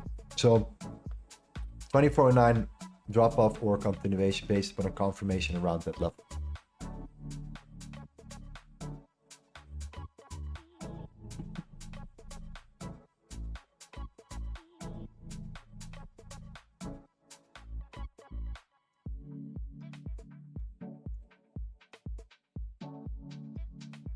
Daniela says, I just joined the VIPC in the trading floor as soon as I finished the lecture series. Make sure that when you join, my friend, that you are putting in an introduction. An introduction right here will be very important. We want to make sure that we understand, well, everyone is reading it, you can see it, everyone is liking and looking at the people here who is new with us today. Where are we from? Right? Or maybe you meet some guys from your own country, whatever the case may be, right? Very important that you introduce yourself, right? You're not going to get a job not knowing who you are somewhere. Don't give me your bank account, your PIN code. Just keep it generalized.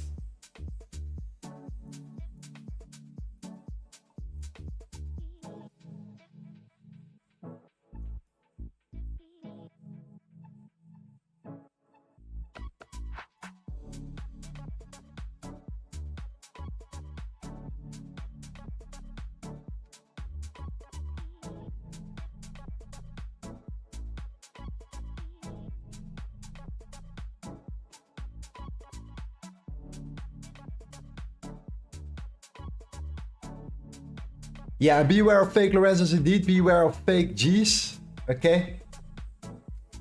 That's how it goes in this trading niche.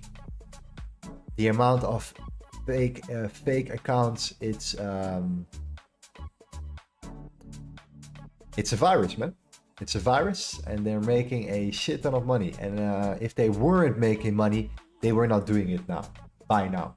So they've been doing it for a while. And apparently it's working, otherwise they would not pursue or continue it. You know, it only takes one person to bite, and that's it. So be cautious. We will never DM you first. Most of the DMs are public DMs, all right? It happens in our group. Hey, hello. How is your trading going? Oh, that's great. Oh, have you already signed up with one of my copy trading systems?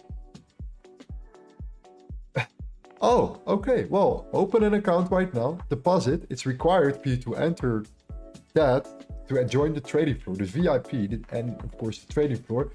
So yeah, deposit your life savings in there, and then we can get to work.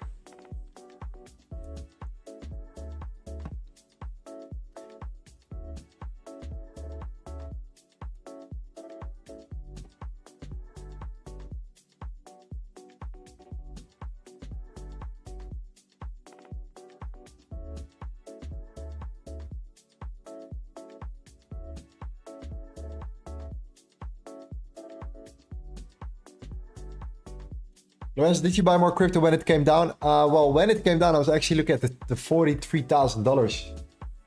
So no, I didn't buy any more crypto. No, I didn't buy more. No, we have our bags already. It's just sitting out the process now. Unless it really comes down like towards the 40K region. Then I will buy again. That would be the only tool for me. 43,000, something like that is where I would think about buying. Be very cautious right now. Don't think that this is just the bottom now. Right, I was extremely bullish if we closed that weekly candle. I said if we close the weekly candle about 65K, extremely bullish. What happened? Last day of the week, we started to tank. We started to calm down super aggressive.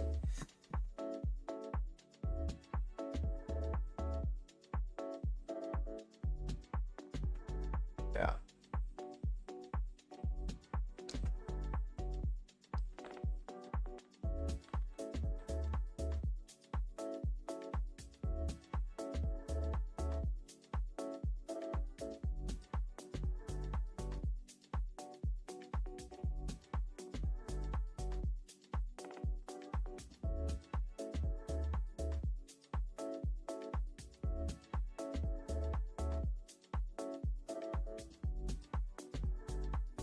So far, yeah, you can see that the 23.98 is still like kind of holding right now at the moment. Okay, so I think that is important to match. And we're still holding. We're still holding there right now currently.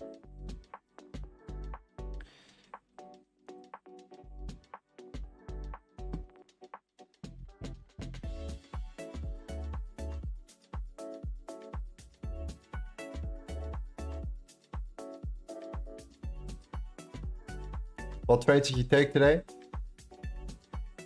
So oil long, and a gold long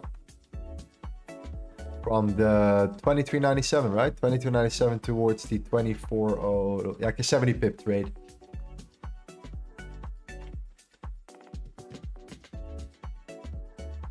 And now we're looking at new potential, entries, new trades.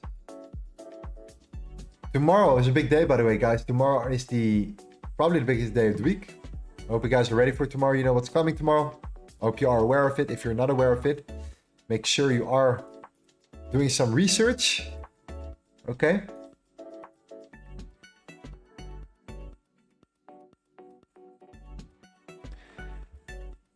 Because tomorrow is the big day. And, if you are waiting for the big moves in the market, then tomorrow is the big move. All right, so it's all about, in my opinion right now, building. Liquidity to be taken out tomorrow, potentially. And we're talking, of course, about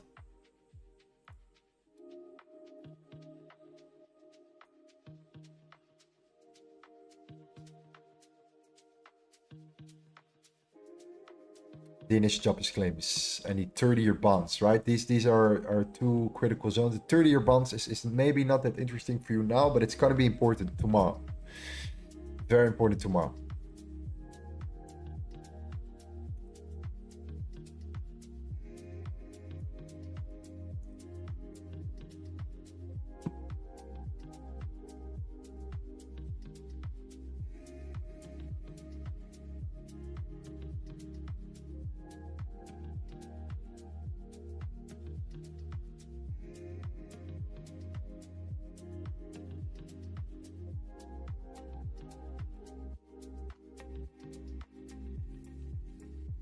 So yeah, let's check out the trading floor while we're waiting here.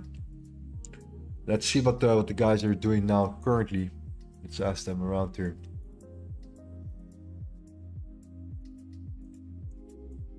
Yo, geez, what is going on, man? What is happening in the market? No, we're on US 30. Looking into US 30. Forex market at this moment looks really choppy and consolidating like on every basket. That's why we were focusing on US 30. Yeah, I got trolled by Euro USD 4 times today. Okay, so the year is 30 long, yeah? I can see an entry model 3 there, or what? Yes. Yes, that's where we're in. All right, that's really It's an interesting. entry model 1 for me.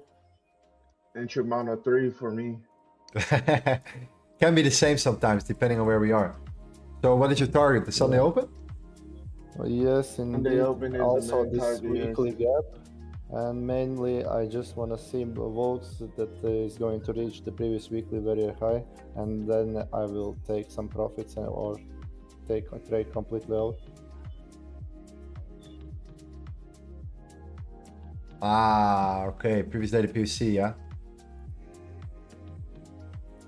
Yeah.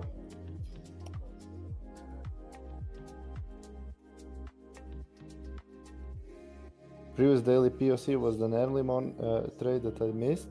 Then I went for entry model 2. That one got swiped when the New York opened, but when the New York opened Yeah. on 5-minute chart, you can see an entry model 1 from previous daily very high.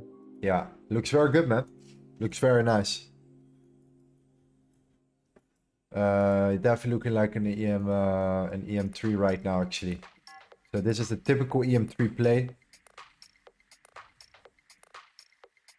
Yeah, for me, Euro USD was playing basketball today with me. Enter model 3. Okay. Yeah, could make sense. The dollar is very choppy in general. Yeah, nice catch, guys. I like it. I like it. Looks like It a was good like play. going down, then I took a TP1, and then break even, and it went break even, and then I took another on the PDPOC, and then again Yeah, that's TP1, nice one. All right. and over and over.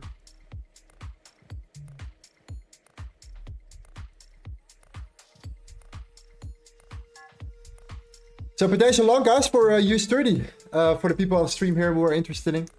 Well, thank you, guys, man. Keep killing it. Great find. Yeah, no problem. I see you guys after. Yeah.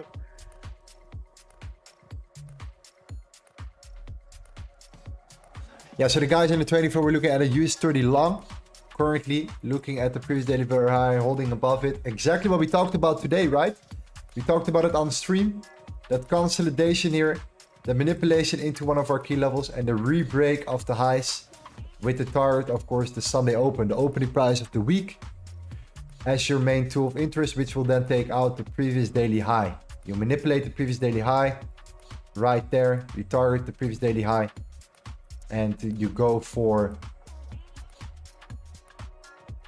the Sunday open as your main target. So yeah, look at that beauty. Well done, trading floor. Very proud of you guys. Keep killing it. You guys are finding the right add-ups. You guys are adaptable. If you don't see anything in the Forex market, then voila, you have the US30 as your other tool of reference. Very, very nice. Very good job.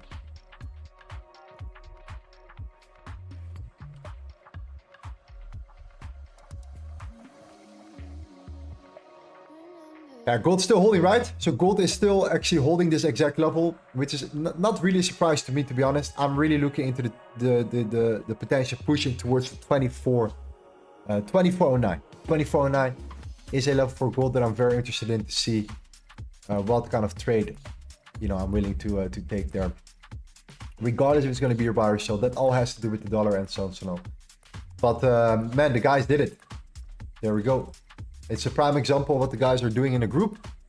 All right, in the trading floor, practically from London, Asia, to New York, late New York. So if you are a late guy, then this might be very interesting for you. If you're an early bird, same thing. But usually it's the pre-London, right? 2 hours before London open until late New York. All right. So big shout outs to the guys here. It's a beautiful EM3. It's the exact same tool here, page 52.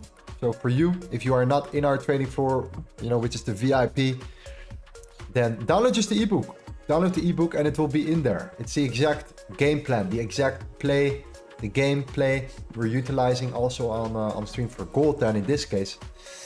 But you can use it for indices, for Forex, for commodities. I even seen guys been implementing this on stocks as well. Okay? So, doesn't really matter. Doesn't really matter. Obviously, we're going for the previous daily highs. And then we're going to go for the Sunday open as our target. And then from there, you can decide what you want to do. Take full TP or... I mean, yeah, you know, breaks down. I think it's great to take profits, to maybe exit, and you can always look for re-entries around the Sunday open. That's my opinion. I think that's the biggest move of the day, your biggest impulse of the day. And yeah, very, very straightforward, very simple. So well done.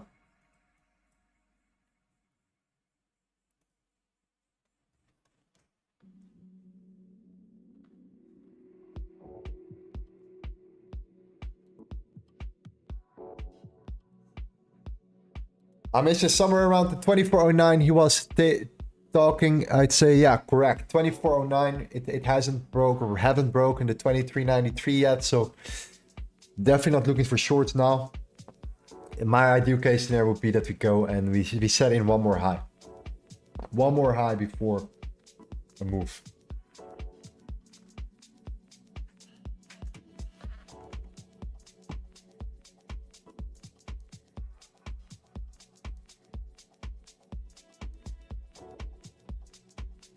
Right here. The display right here you could find on page 52, my bad. Okay. The POC, consolidation and manipulation and expansion. Use 30, POC, consolidation and manipulation. And then the expansion.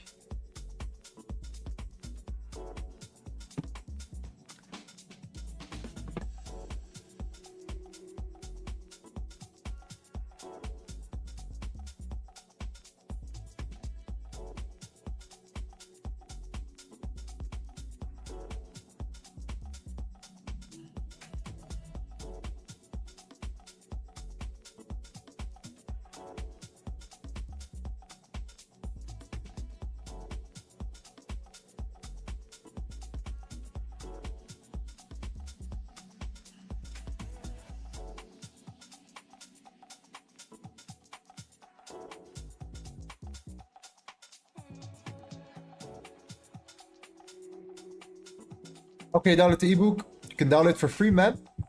LTAconcepts.ai.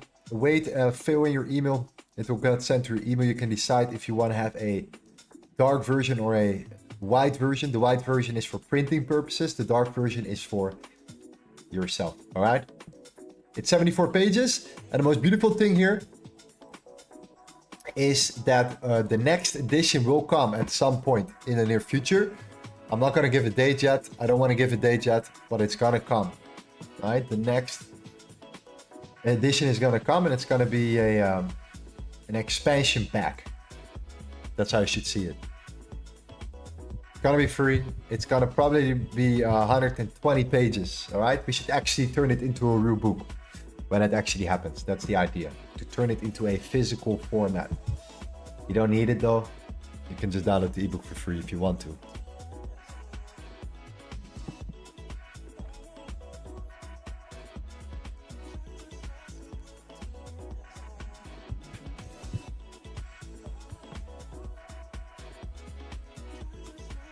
All right, previous daily high got taken out.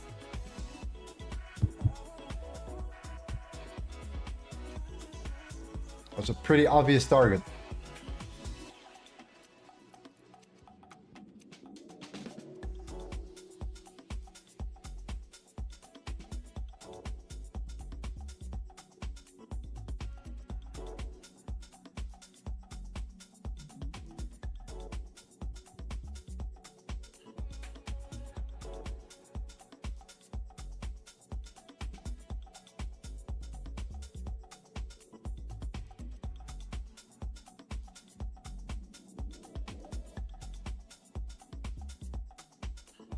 So yeah, gold right now currently is just chilling around here. That is just because of the dollar doing the same thing, fam. That's the main reason. The reason why gold is not really moving is because of that. That's why yeah, I had that trade before, of course, when the volume kicked in, right? It was a sudden aggressive 2-hour move at 7, okay? But right now you can see clearly that we're chopping around here. On the 5-minute, you can see also clearly that we have not chosen a new direction yet. Whatsoever. Okay, so we're kind of holding above this trend. You can see it on the lower time frame. We're kind of holding above this trend on the lower time frame right here. Right, this is kind of what we're holding up right now.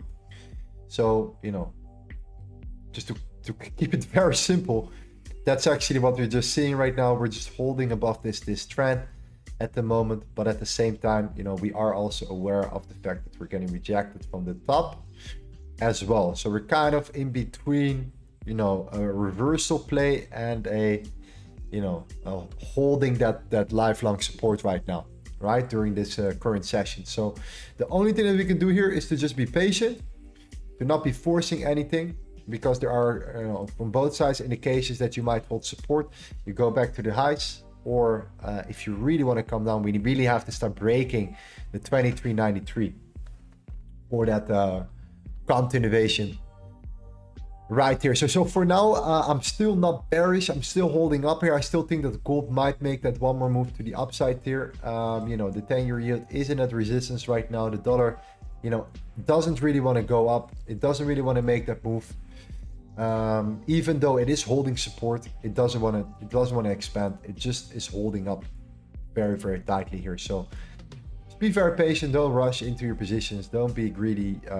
The problem is that when it happens and you're entering around support and you're entering a short around that trend, you hope for something to break down.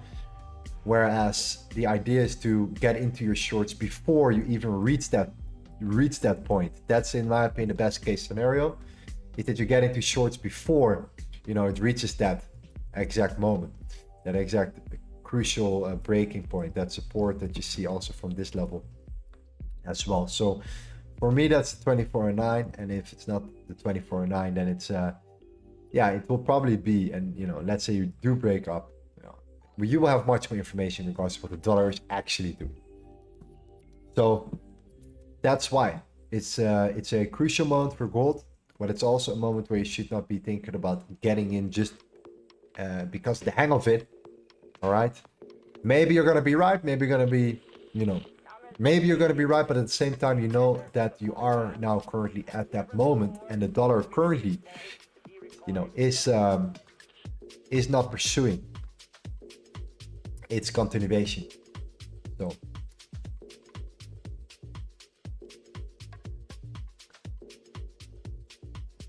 the ideal case scenario would be us setting in a new high and then continue, then make that, then take that move.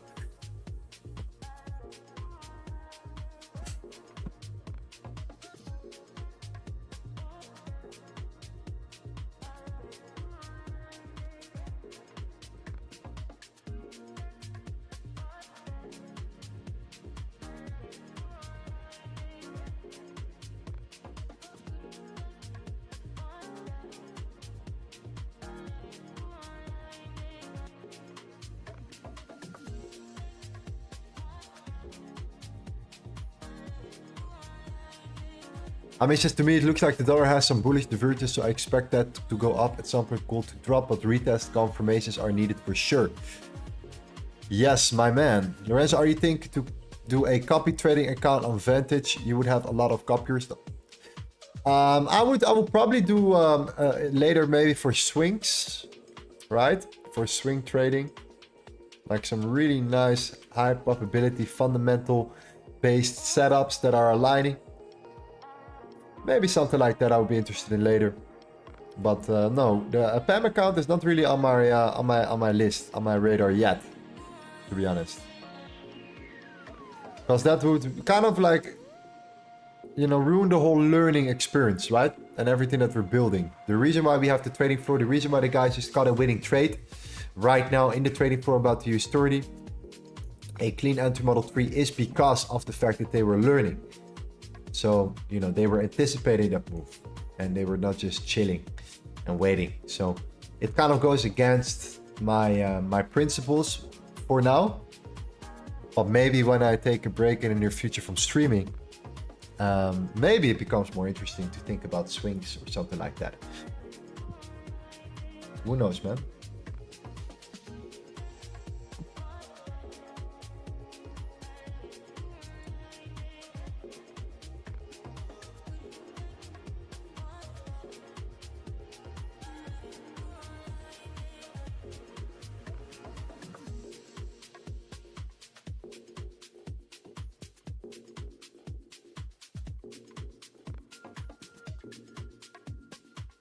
Second winning trade from the trading floor today from me. Congratulations. Shout out to Kellogg. He got it. He found it. Beautiful.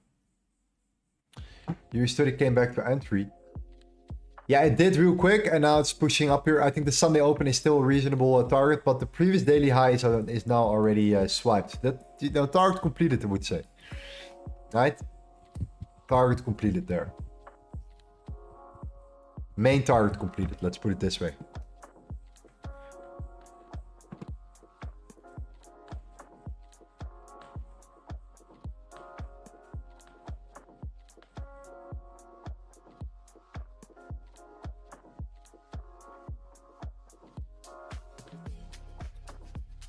I would like to know your thoughts on this. The Fibonacci levels, a lot of people are using them for sells and buys. So for example, on the 4 hour, do you think that EM1s are possible?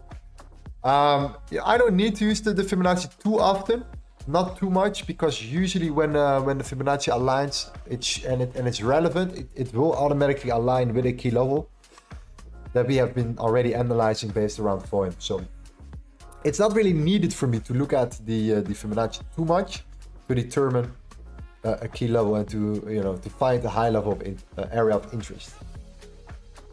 I mean, not really. But maybe also again the same thing on the higher time frame, right? When you are, looking at the golden zone, like the 70.5 to 79, for example. These are like maybe interesting levels to look at, but it's still an optional for me.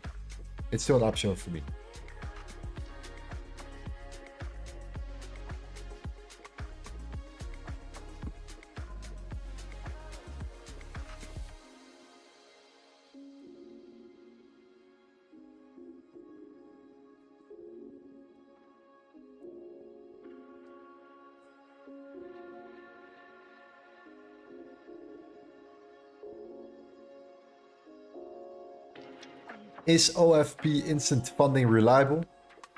I don't know what it is.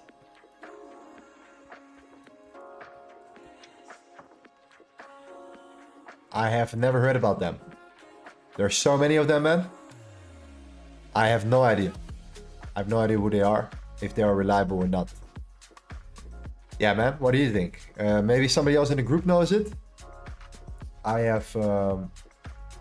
honestly have no idea.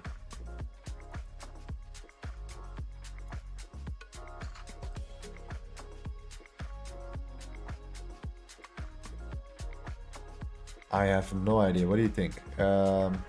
Instant funding, you say? There are a lot of guys with instant funding. You just have to see it for yourself, man. Test it on a smaller scale. I think that's the way to do it. Yeah?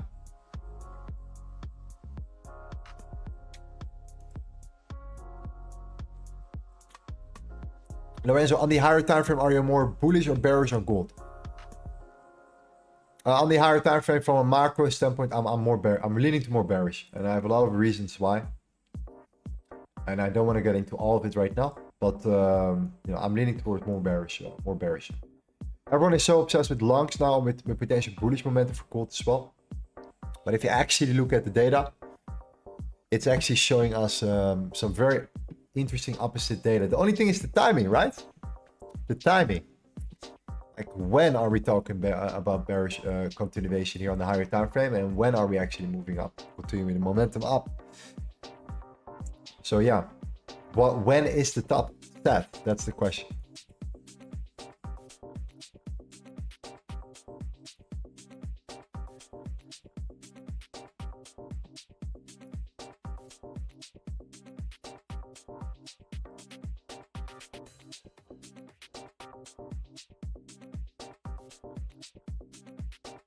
Yeah, we're currently constantly holding that support, G's. Constantly holding that support here, okay?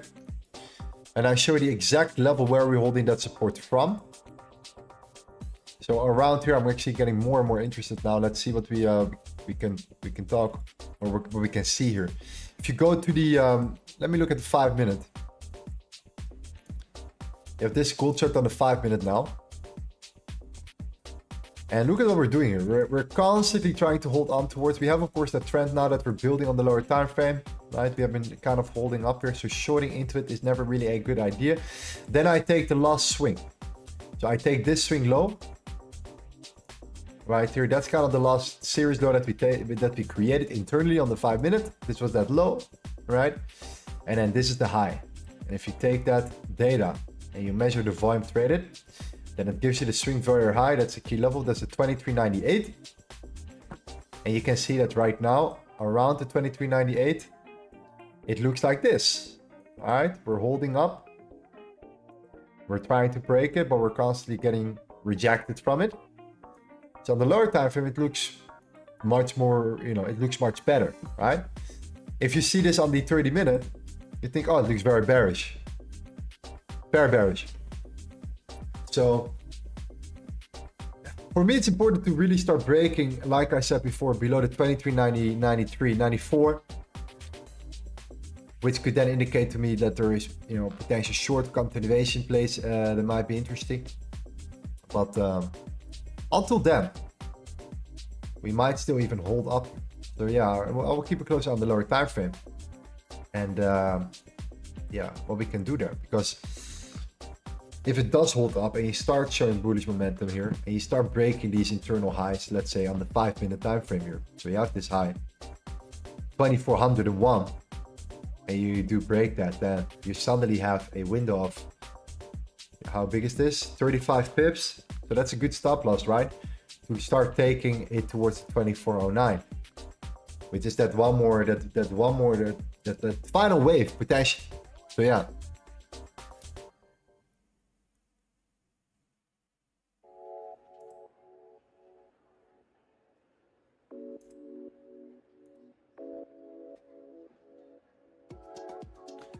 So that, on the lower time frame, you think, it's holding support very well. It's starting to look very good. And then on the 30 minutes, you're like, it looks very bad, right? So this is where a lot of shorters, I think, will enter now, potentially, based upon the structure. And but we'll see. We'll see what happens. If you actually break down, then yeah.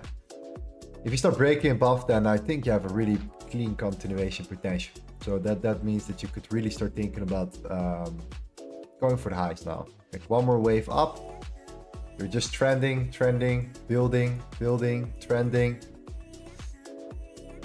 breaking, and then 2409 as your next level, which is then a very level. It's a daily level. It's a previous daily level. It's a daily resistance level. It's a previous daily POC level based upon LTA concepts. So it's a serious level.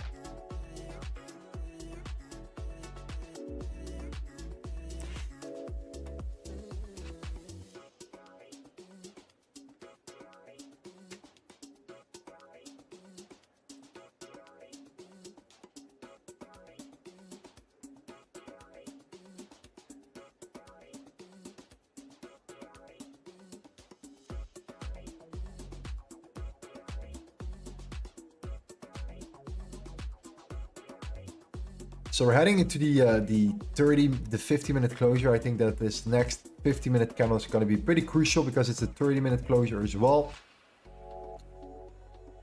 And then there are already we have kind of two wicks stepping into that level, the 23.98. So yeah, man, if we close indecisive bullish and the next candle comes up and it breaks the highs, then you have an EM1 on the lower time frame.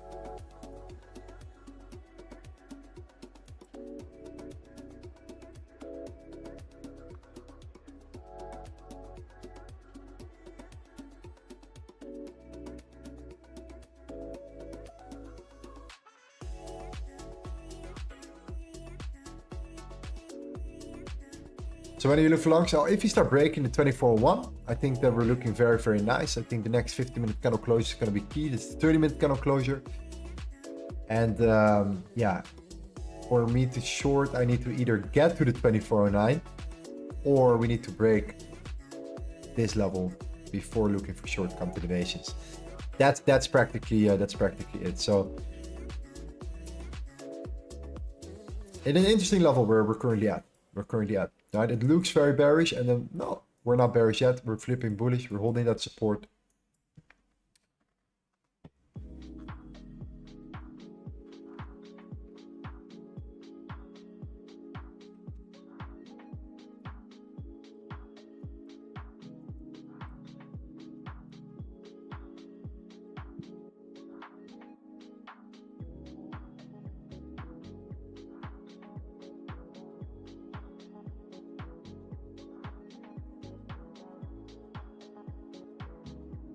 What happened to the US30? Okay, after the previous daily highs were swept or swept. Is it swept or swept? I don't know.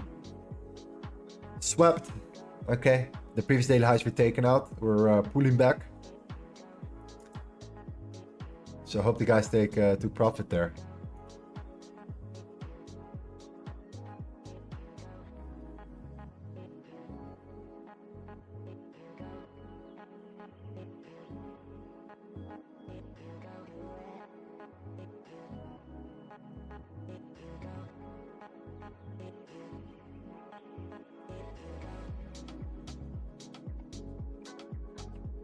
Too wavy, man. Well done, my friend. Good job. Keep it up, man.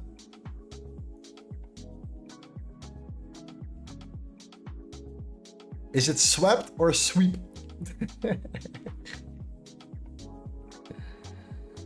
I don't know.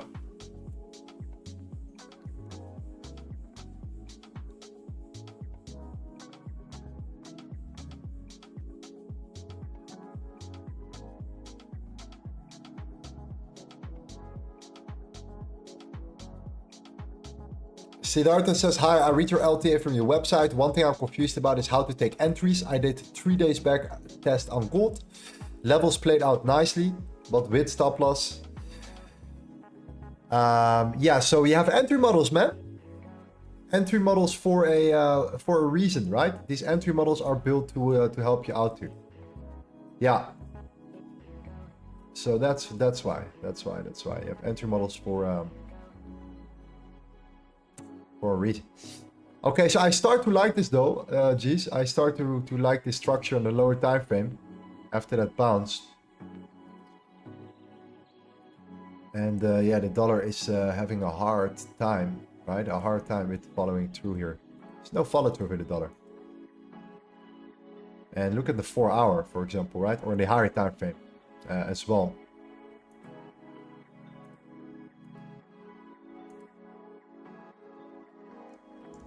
Serious rejections here. So that lower time frame swing very high, like looks kind of interesting. And I do like this support.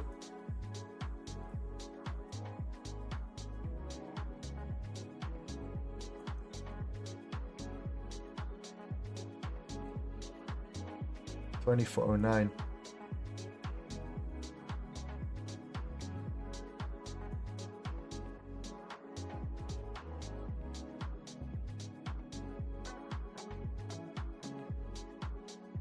Yeah, that 50-minute play, 50-minute EM1 play.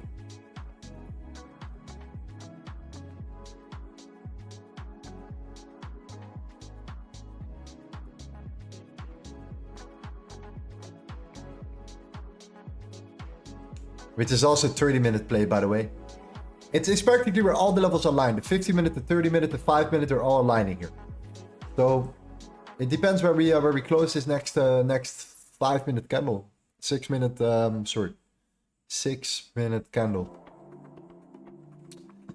50-minute candle, 30-minute candle, 5-minute candle.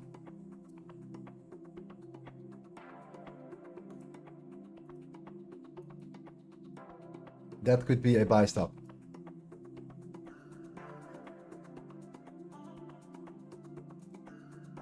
Let's see where we close this one, yeah? Something like that. Of course, we are aware of that previous daily level.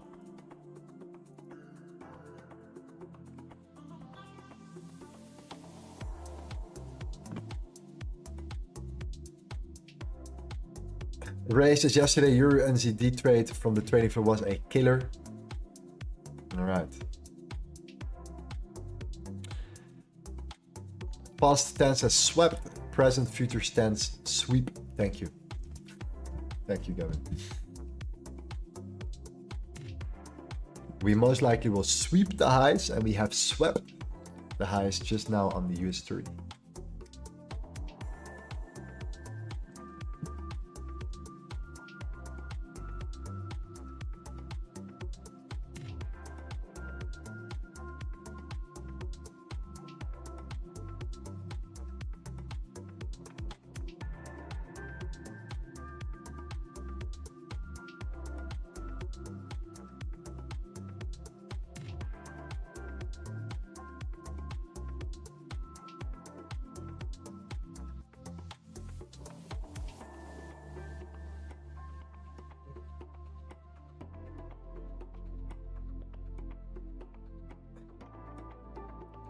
Hold invest Mark says, I love the fam. One guy saved the whole day for the community with one trade. That's how it is. Sometimes one trade is all you need. One trade is all you need. You don't need 10 trades, 15 trades, 100 trades. Sometimes one trade is all you need, right? To make a decision here. Structure is starting to look very clean as well on the 10-minute time frame. Really liking it now. And the dollar has just a very hard time. So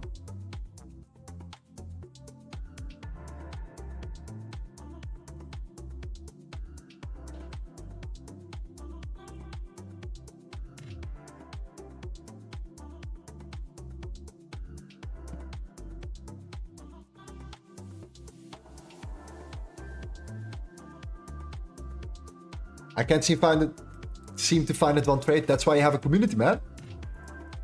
You need multiple brains sometimes to conclude, to make a conclusion here.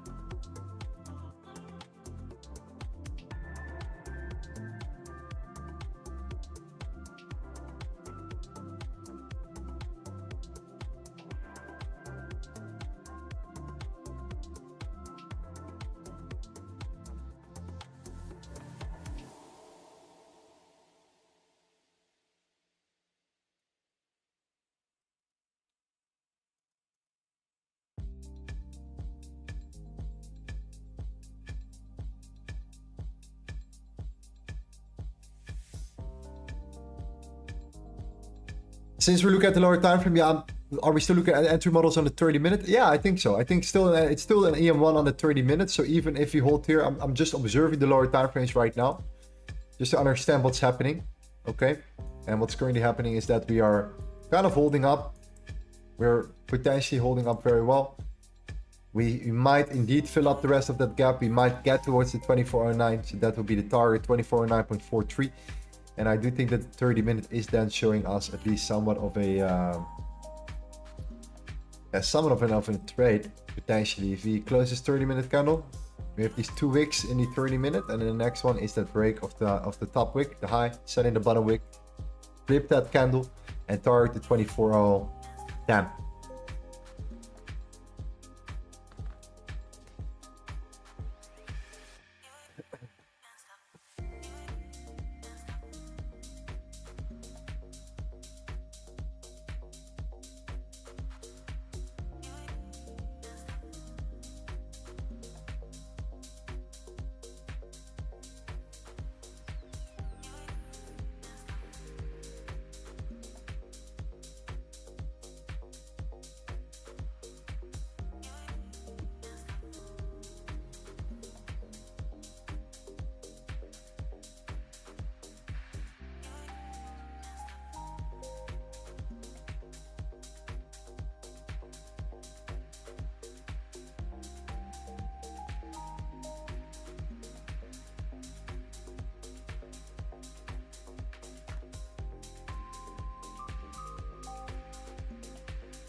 Barry says I'm targeting 2417.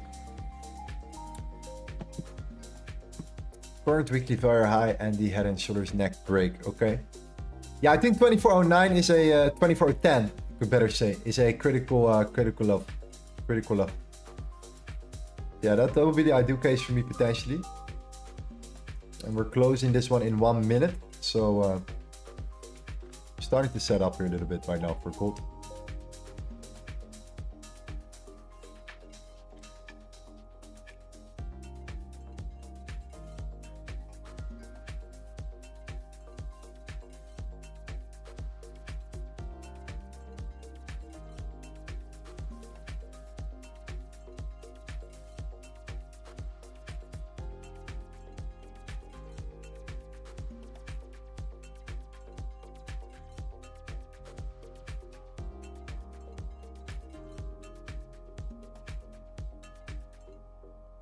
So what I'm looking for now, if the next 30-minute candle sets in the bottom wick and it breaks the wick of this top, then I'm interested in taking a long and targeting the 2410. All right, that's that key level I'm looking into. Stop is going to be around 50 pips. Obviously, we want to see a bottom wick. We don't want to just come up without a bottom wick, because you know what happens. You come up and you don't have a bottom wick. You start pushing down again, and then you start consolidating. And like, you know, the better the wick, the longer the wick, the better it's going to be.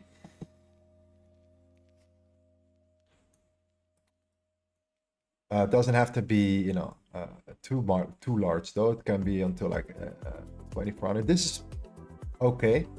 I mean, we have seen many expansions like that, right?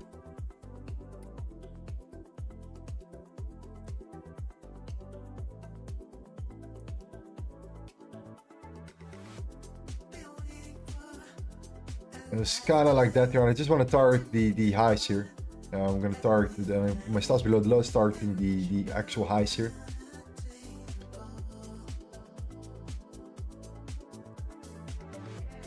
And I think we might be looking for that continuation one more time. Would not be surprised if we do. Dollar is tanking. Dollar is getting rejected heavily here. All right, so that's it's very important.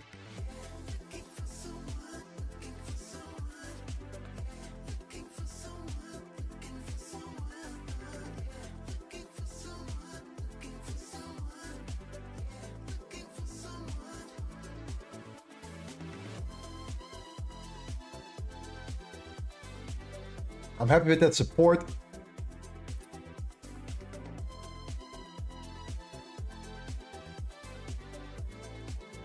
So who understands the reasoning for this display? Type in a yes if you do. We all want to be aligned, of course.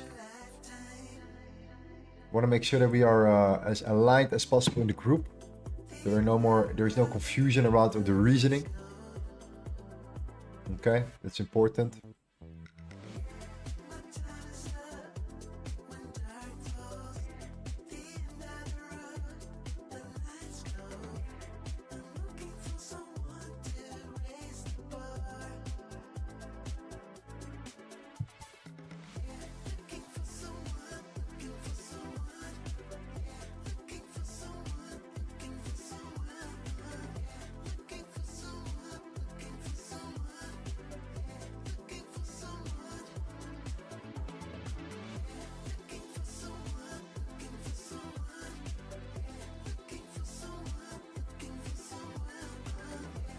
So it's going to be a buy stop right there, fam. Exactly at around the 2403-ish. Right?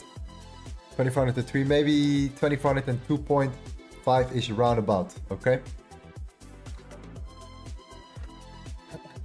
So I entered the trade long. Gold stop loss will be below the lows. I'm going to risk the daily profits actually today. Hopefully we can turn that into more profits, and we're going to target the 24.010, which is going to give us potentially the trade that we need to look for. All right.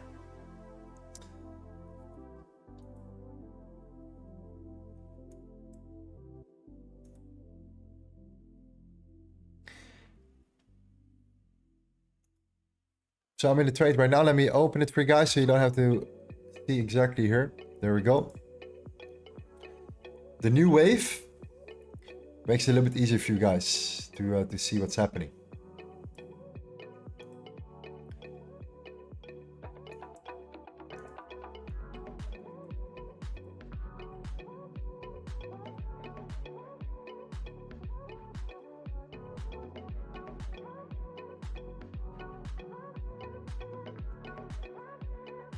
So let's remove this for now.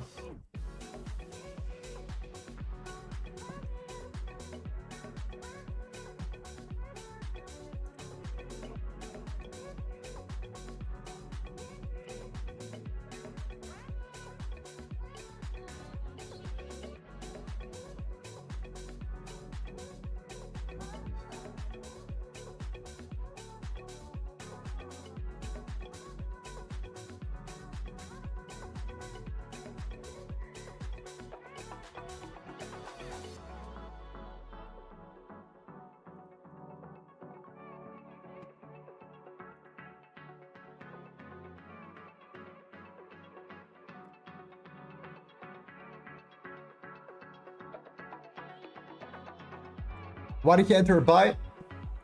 What was the confirmation? Yeah, we talked about it right here. Okay, so you know, we gave many reasons for it already on the lower time frame. Right now we're kind of holding above that that initial trend. We've been building it up practically right now. I still see this as a potential continuation towards the 2410, which is the previous daily POC. It's a daily level. We already swiped the daily low, the previous daily low, the previous weekly low. I think we're building up, and the dollar is losing its momentum. Dollar is starting to look weaker currently. So that's my personal confirmation from an entry standpoint. It's an EM1. And yeah, I mean, it now comes back down to the probability. We already made $1,000 on that previous trade. So now I'm gonna play with the profits, and I hope we don't lose our profits. I hope we maintain our profits. That would be the ideal. At the same time, we have that hourly support here as well. All right, that hourly support is coming from the 23.98. You have that trend, you have that hourly support here. So there are a couple of levels aligning. Dollar is slowing down. We still have that gap to fill up here as well. All right, so now it just comes down to that probability there.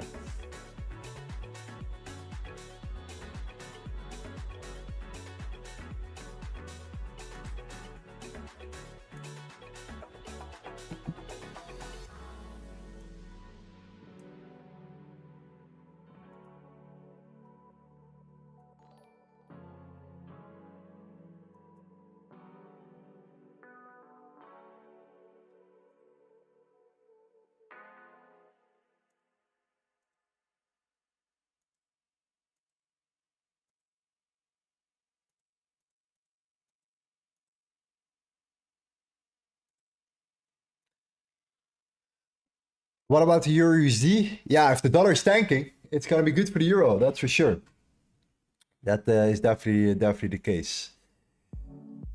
Yeah, I'm bullish on the Canadian dollar. For the people that are trading Forex with us in the group, Canadian dollar bearish on British pound, relatively bearish on the dollar, and yeah, pretty bullish on the euro right now. Definitely looking good. It's definitely the euro that's doing it's doing better. But that makes sense when the dollar is, you know, is pulling back, right?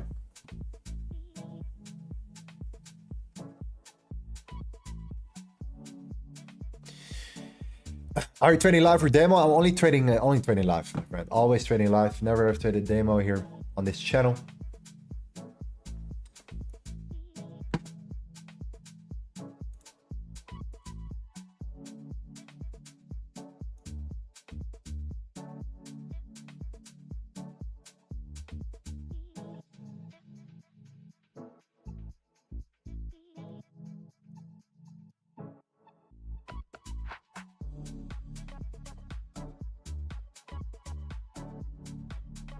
Is it priced at the previous Sunday open right now? No, the previous Sunday open is, yeah, we have the early previous Sunday open at 2403. But I just see all the other stars aligning here. So for me, it's a last squeeze towards the upside. It's not that far away. It's not that far away.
What is your lot size for this trade? Well, my trade is literally below.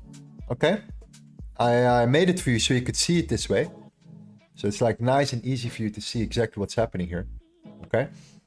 So it's practically exactly this right there. You can just see it right now below. That's why we created it. I mean, I couldn't be more obvious. Okay. And I think it's much easier for you to see it now. Should have done it earlier, actually.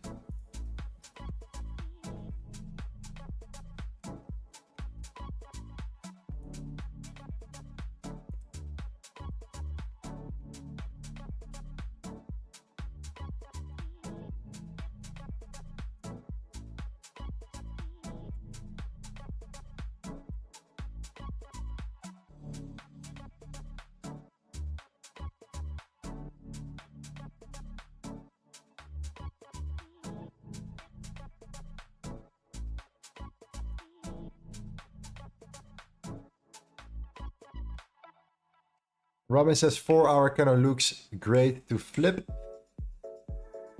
Yeah, I like the 4-hour for sure. Looking very nice after tapping into that zone and beautifully filling also that complete gap.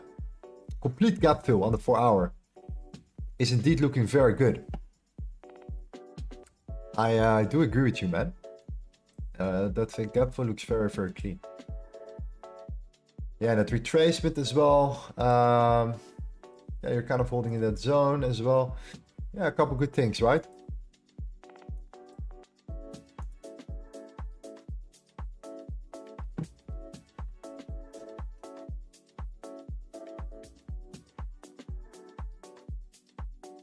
But where is the follow through? That's the question. The dollar is tanking, right? The dollar is absolutely tanking. So where is the follow through for gold? We want to see the follow through here.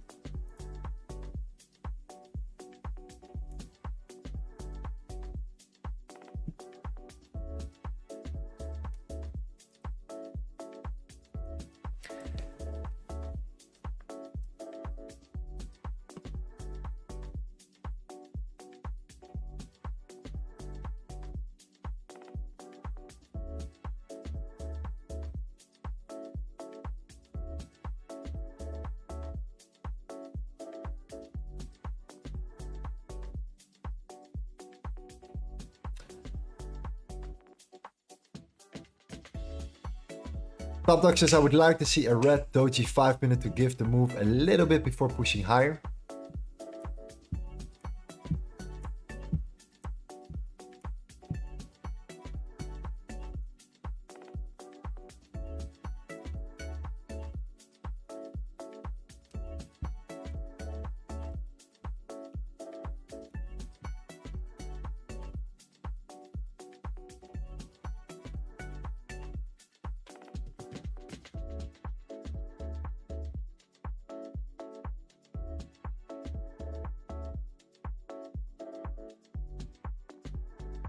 Research, I miss Tommy times. It's been a while, huh? Yeah, it's been a while.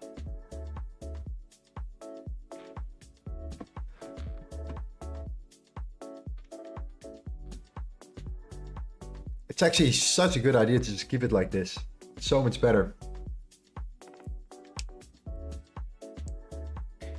The main reason why I always was like, you know what, I just need to keep it like this. It's just because you guys know that I'm, you know, always trying to show that it's a live account, blah, blah, blah, right? But now, you know, you guys know it. We still will flip the script sometimes here and there and do it like that. But overall, I hope you understand. It looks actually much cleaner like this. Super nice.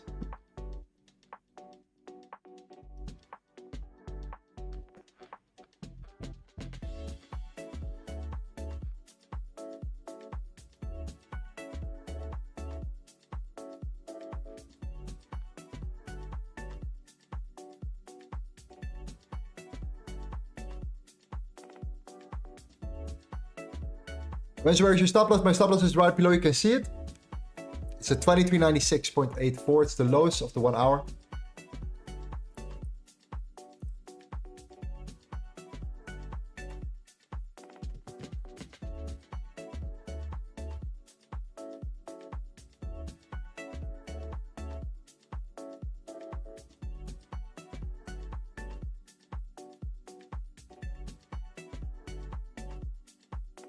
We have a 50-minute closure now, so this is still it's still fine.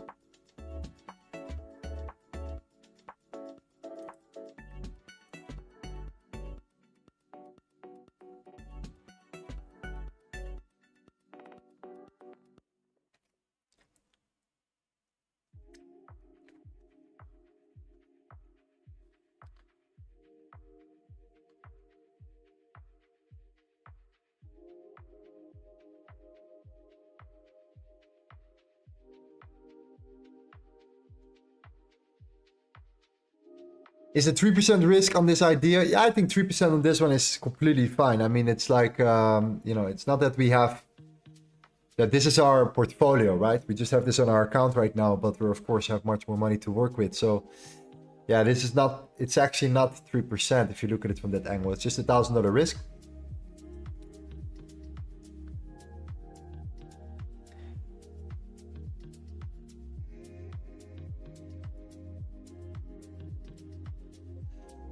Tasha, if you have been around, you would have noticed that Lorenzo almost always takes partial first TP. Normally he gets around 60%. No, normally the first one is around 30 to 40%, depending on the trade setup. It really depends.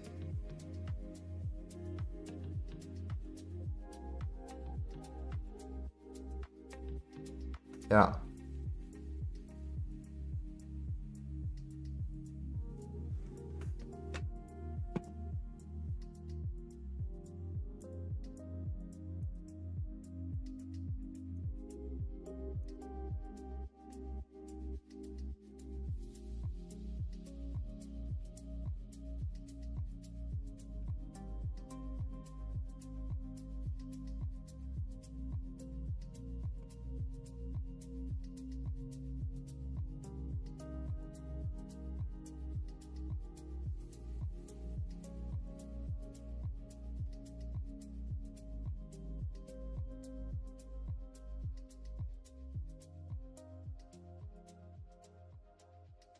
Here says, I know it's hard with what's happening today.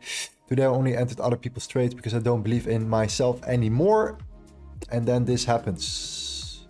You're talking about the other guys? I mean, they catch a beautiful trade today on the US 30. We literally just witnessed it, my friend. We literally just looked at it. So it was a very, very nice setup. Very nice trade. Overall, I would say.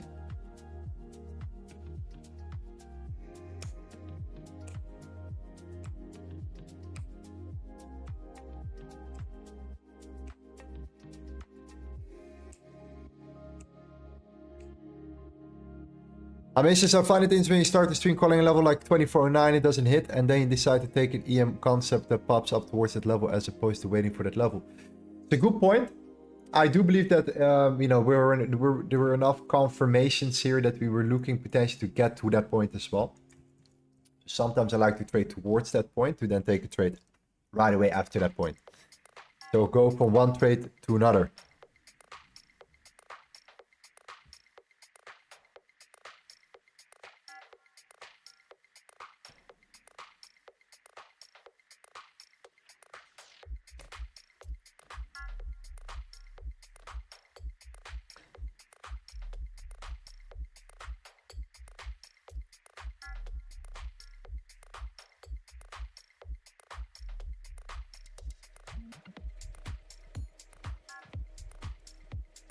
Also says, keep holding, Lorenzo. It's a buy. Francesco says a US30. I think the move on the US30 already happened right now at the moment. I think you're gonna see... Wow, this is actually pretty insane on the 1 hour if you look at it. How it came down back in towards that zone, and it continues to drive further up. I just think now the biggest move has happened. And that was that retracement and then that internal break of the highs. On the 5 minute was pretty clean. But you could see that break and then that reaction, right? That push to the upside right here.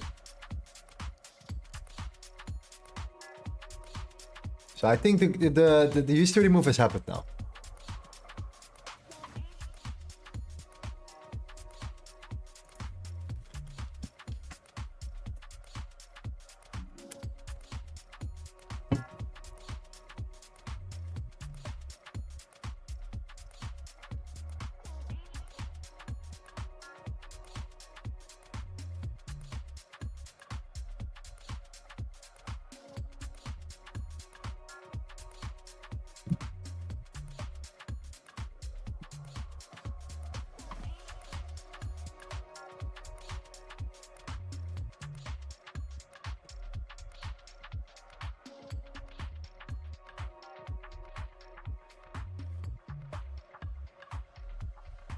What about oil? Yeah, we talked about oil. We mentioned oil. We mentioned a potential swing trade in oil. So yeah, we have been talking about oil now for a while.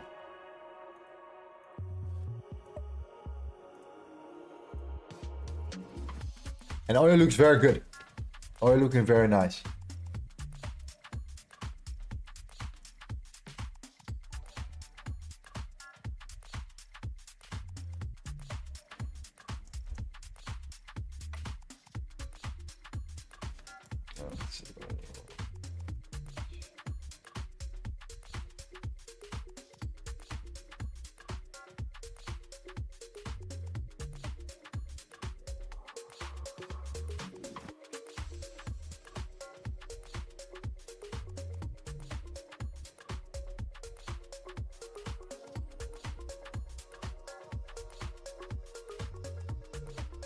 So for oil, we look at it like it's more of a swing play, not like gold or like the other ways here. It's much more of a swing trading scenario where we look at something like this here, right?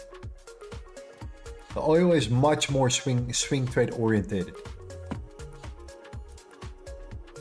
Yeah. So I like to trade these things like oil, bigger trades, more swing based, but yeah.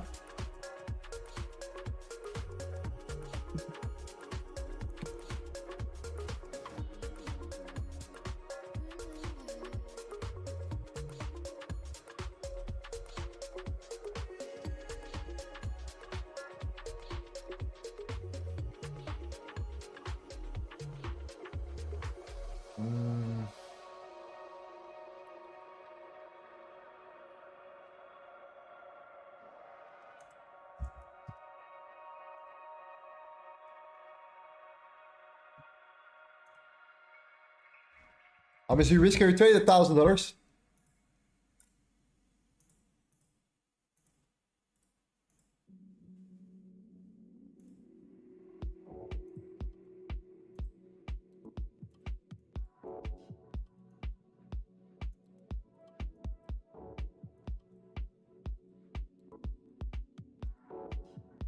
Where's your stop? 2396.84. You can see it below.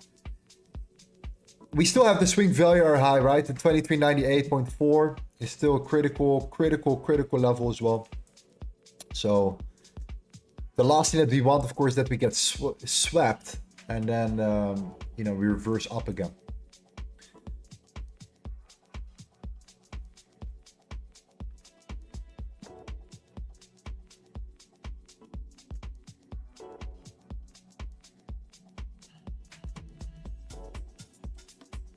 I'm at 25k level and currently minus 1,500. I feel like jumping off a cliff. I don't know how you can be so calm with $300, $400 minus. Balls of steel. It's 500 now. No, it's because we're already, you know, we already are in profits today. Like we already made some good money. We had 2 winning trades. So We're up there already. And we're never over-risking or over-leveraging. So we look at the end result of the day. And that's it.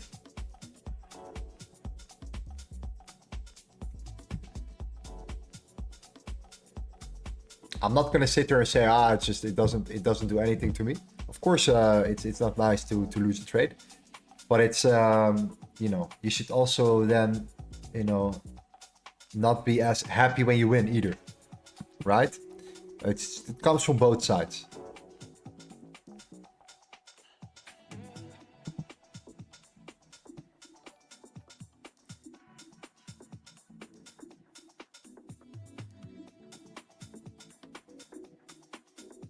Ooh, I think that's support, man. Might be a break. Let's see now. We're getting very close now. But we have that swing very high.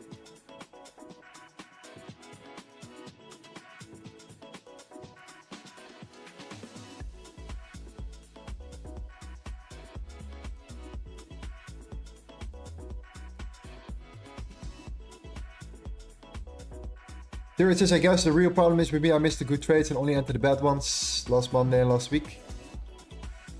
Yeah, Tyrion, don't be so emotional, man. I know you're like a kind of an emotional guy in general, also in the group. Don't stress out, my friend. Right? Then maybe just don't focus too much on the other guys, focus on your own. But you know that the guys are absolutely killing it. You just need to be, you need to be there, man.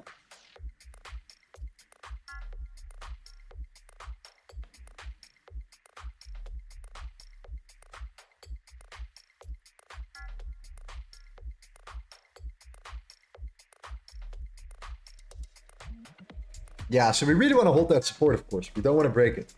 Now, we really want to hold it. We have been holding it very well. We have been respecting that level pretty obviously. So the last thing we want is, of course, breaking it and just, break down based upon the internals only.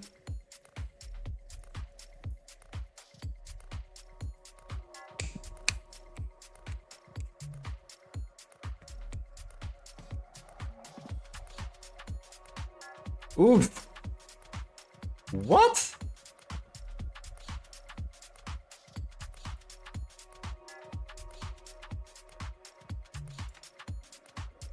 What?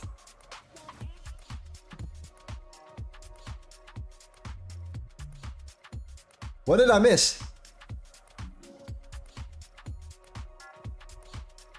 What did I miss? I didn't even have time to respond. What did I miss here?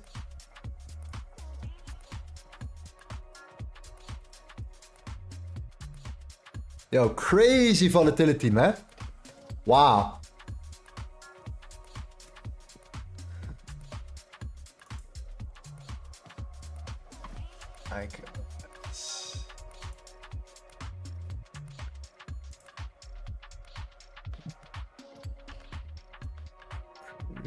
No way. There's nothing there that I would say is interesting here.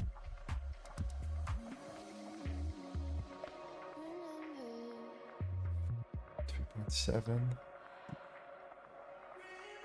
Yo, what's going on, jeez?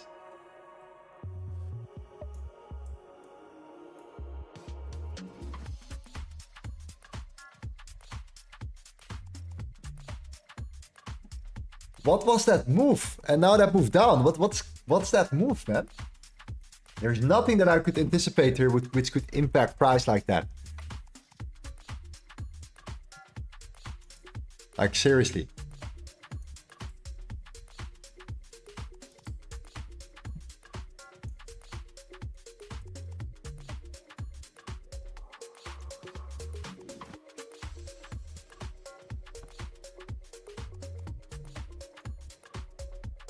But man, that support is definitely holding up very well. But man, that was a crazy move. We came up.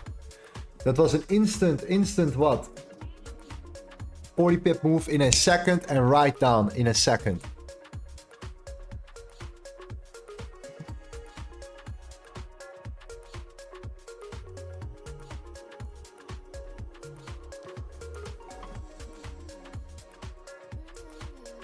Man, this volatility, man. I don't even know what's going on.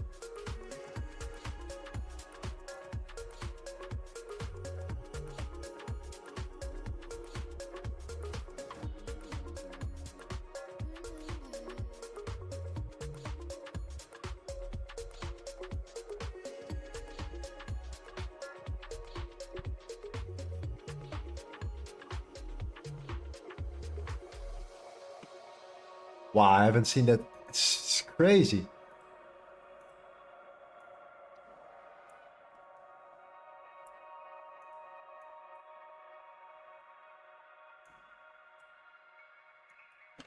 Even for gold, this is pretty interesting. We haven't seen this in a long time. At least I have not seen a move like that in a long time. To be real honest with you.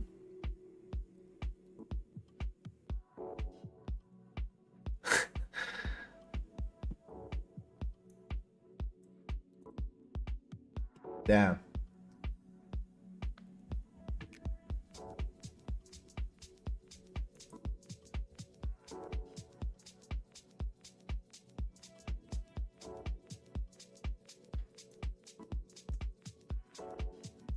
Crazy volatile now, yeah.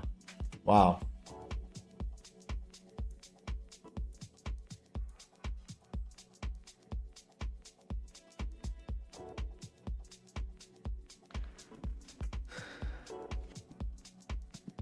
Yeah, so our stop loss is practically where our complete invalidation point is. So that means that we probably will flip or turn around to it. But man, I thought that move was there. I was like, man, that's gonna be a serious reversal. Right as that move happened, because it's a very unusual move. So I was really anticipating on just, okay, that's the case here. We might just gonna squeeze through it. And not within 10 seconds come back to the exact same level. Wow. I don't even time to respond properly, to be honest.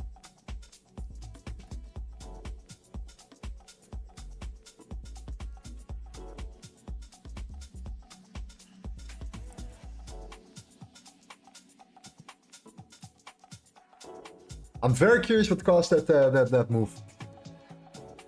Instant move up and down here.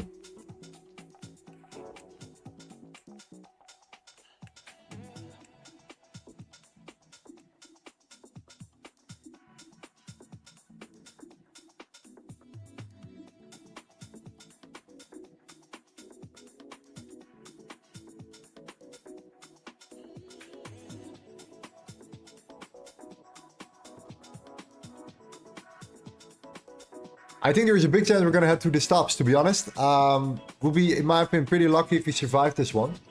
Because it's usually a really bad sign here. If in a second you push up that aggressively and you immediately get pushed down again, I don't see that as really a really good sign on gold, to be really honest with you. It's very unique.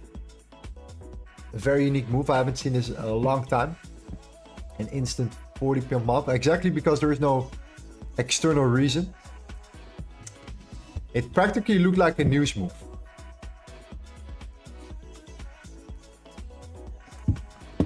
I actually want to know what's going on here. Let's see.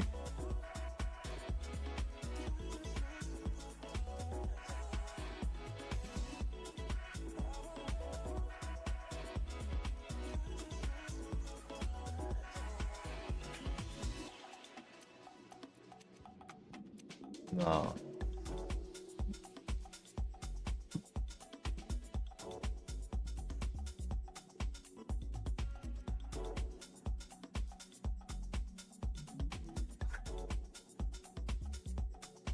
Damn, it's just crazy volatile now. Crazy volatile. But this is now it's holding up, man. It's holding up.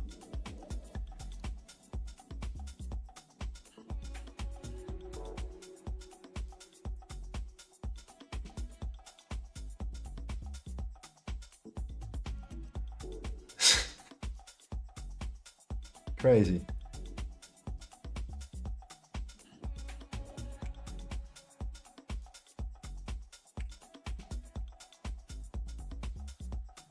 There's a wait, man. It's coming up now. Wait. My trade is still holding. Don't sell. I still believe my strategy. It's a buy. Wow. But look, it's just too volatile, G's. It's just too volatile. That move randomly like occurred.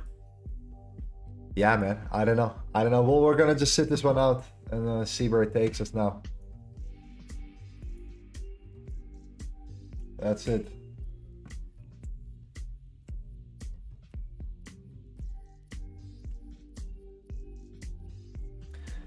But something is about to happen, man. Something interesting is about to happen in general, because I haven't seen that move like that like again, man. What is going on? You see that, guys?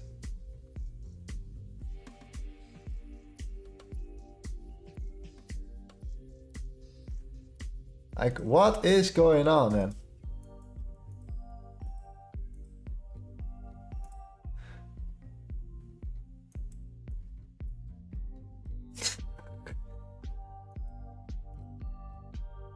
Crazy, crazy gold today.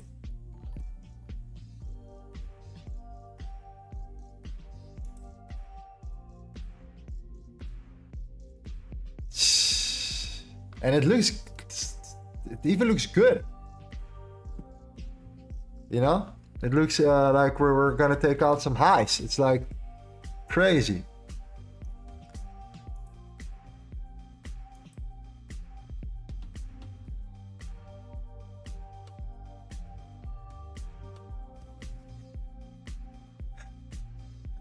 It's truly like we could now go for the breaker.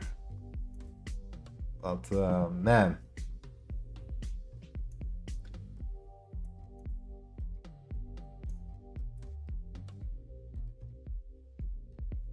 Like, what is going on?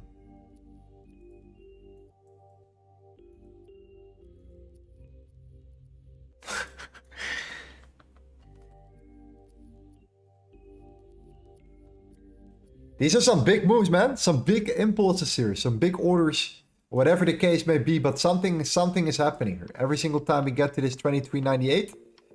And boom! There we go!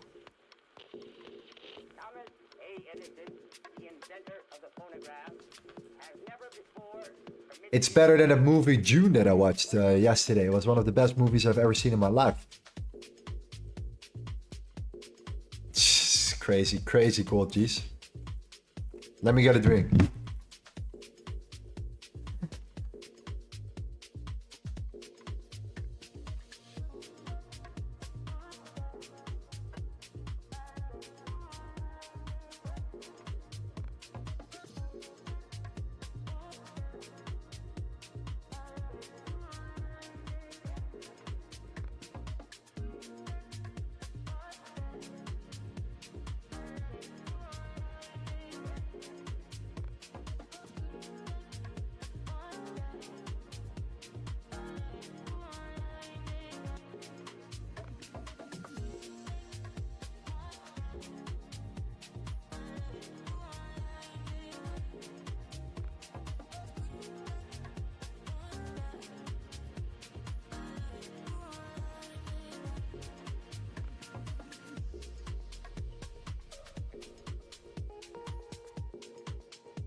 So these were some crazy moves on gold, G's, not gonna lie.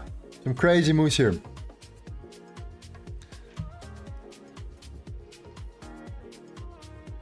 If this continues, then I'm, man.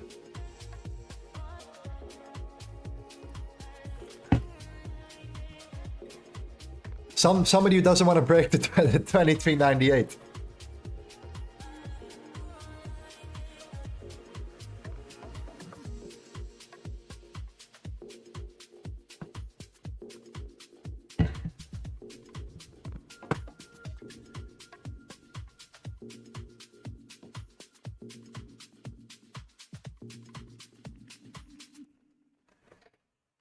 Crazy stuff, huh? We have not been this volatile, I think, in a long time. At least that I've seen, without any reason for it. So like, not any single reason, especially around this time. So, yeah, man, it's just this is a crazy play. We moved up 30 pips and down 30 pips in a couple seconds 4 times.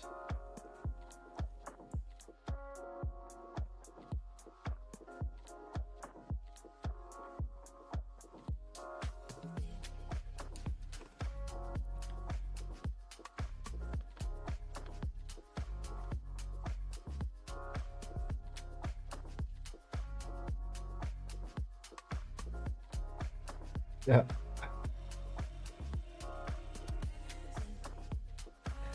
Lorenzo, check out the footprint. Yeah, we'll check it out later for sure. I'm gonna look in the back end. I'm gonna check out what happened there for sure.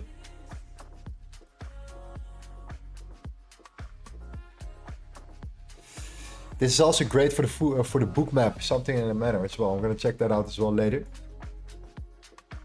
But man, yeah, for sure.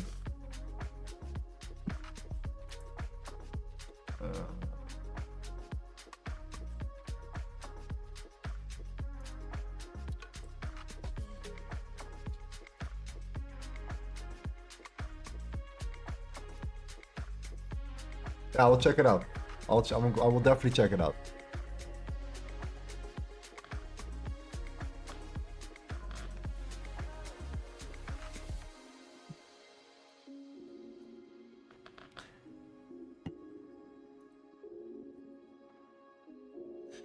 Best shorts is UK riots.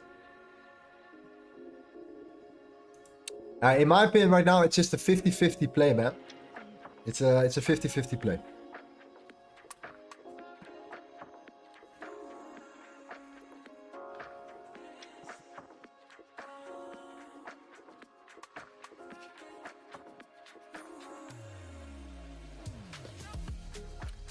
Is it over? It's definitely over, yeah, for sure. But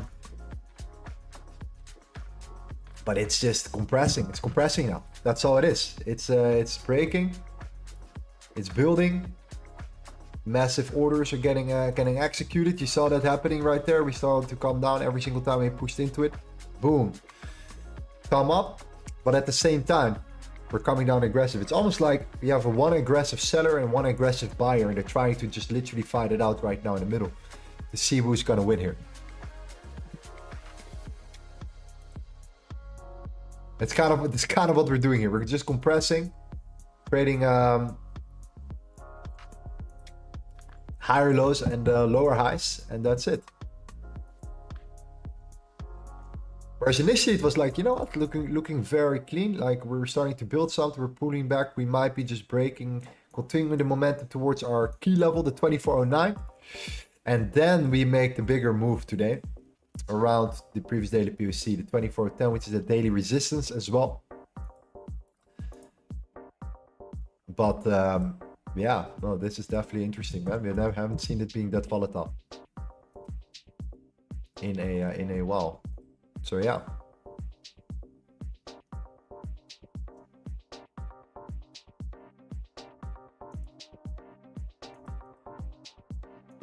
What a timing as well.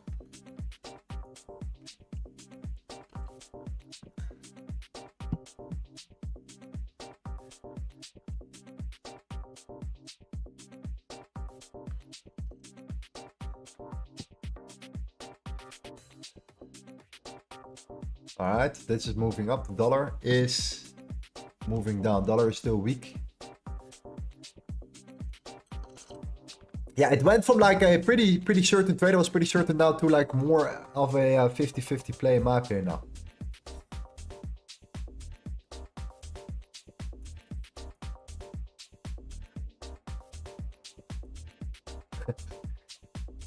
But someone doesn't want to give up the 23.98.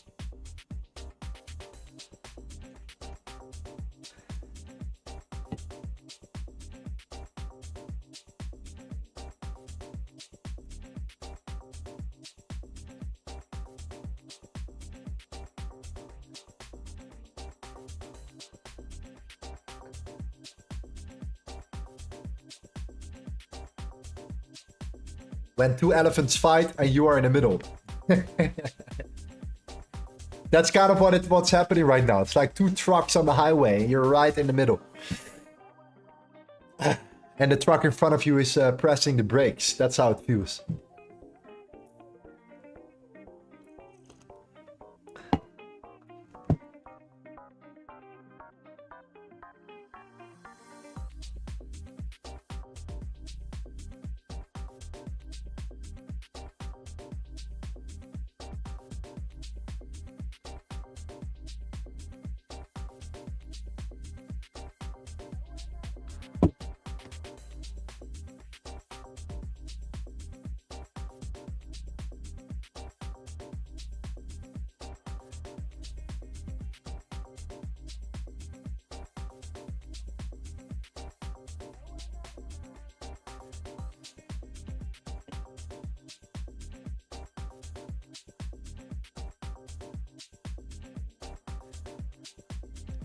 So is this a bullish flag? Well, I don't know, man. Anyways, we are indeed building something, but it doesn't mean that we're just doing it for the sake of it. We're doing this like practically on both sides right now. We're building that same old thing here.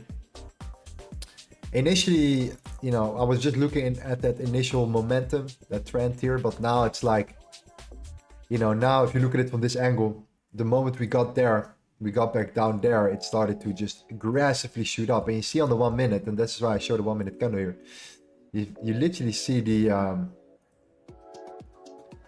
volatility. It's absolutely crazy. So 1, 2, holding, 3, 4, 5, holding.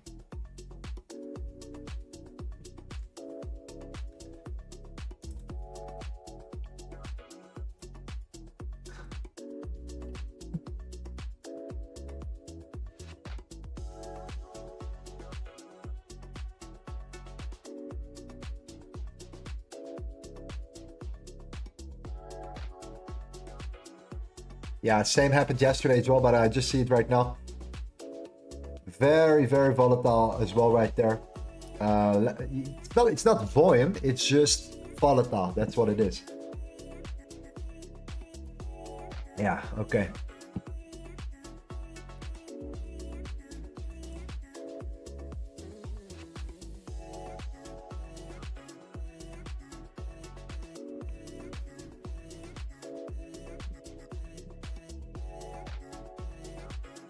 We need to correlate on the stream. Yeah, well, if gold is like that in general, it's not worth it in general in the New York session during the summer period. So yeah, for sure. For sure.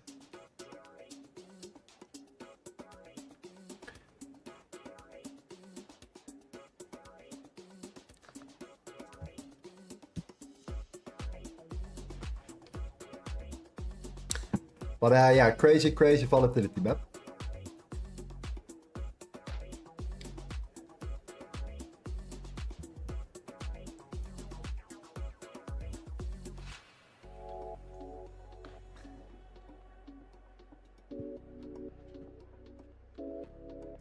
Cause Lorenzo took a break from trading for a while, but I'm back. I bought the LTA Discord membership last year. Still useful, or do I have to join the LTA yearly membership? Now you're already in, man, so it should be good. You can join the trading floor right away. If you're in the VIP, you can join the trading floor right away. Yeah, man, absolutely. Guys are still live right now.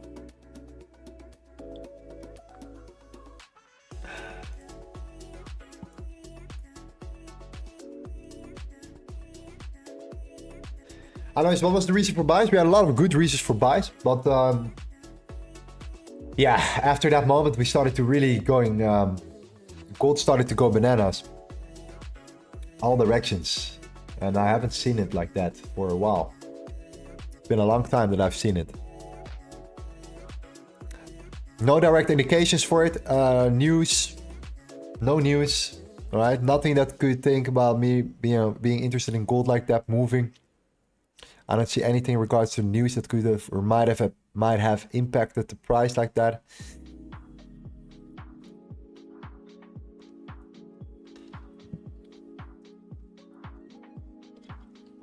This is what we call the summer structures.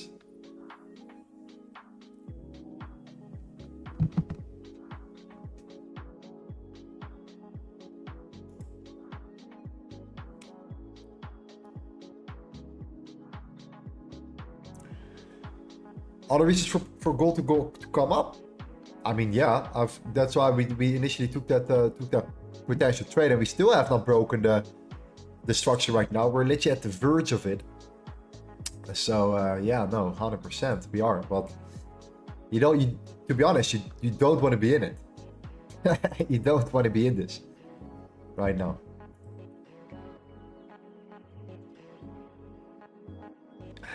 But someone at 23.98 is buying like his life depending on it. Like that's for sure. But someone at 2401 is selling like his life depending on it. Look at it again. You know, it's I mean, it's great for you guys to watch and have some fun here. That's the most important. We're green regardless today, but regardless of the outcome. But somebody is thinking, hey man, 28.98 or I'll lose my pension.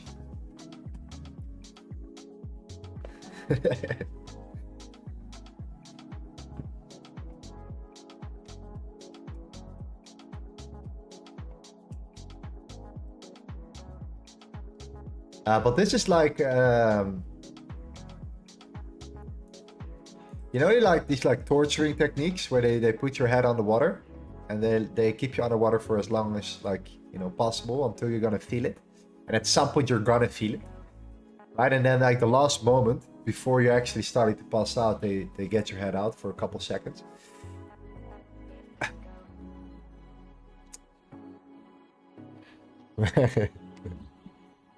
I don't know what the name of it is, but that's what's happening. You have the good side of somebody saying, you know what, I'm helping you out, brother. I got your back at 23.98. And then you have the bad side, which is the 2401, where guys are like, you know what, no way you're gonna get it, you know, you're gonna get surpassed this level.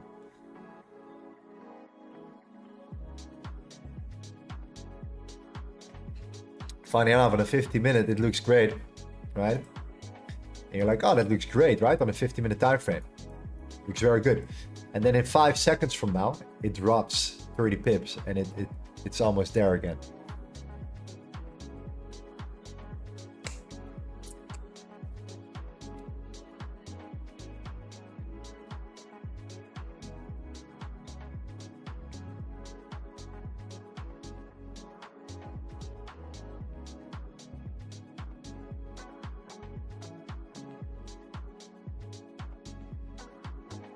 Yeah, so this is just consolidating now. We're waiting for the expansion period.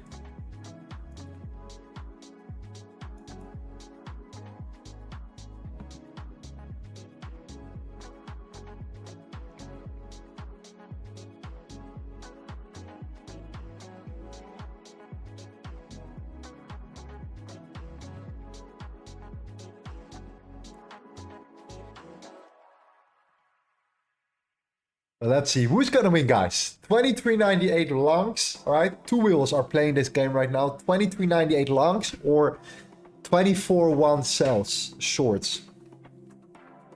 We're gonna find out.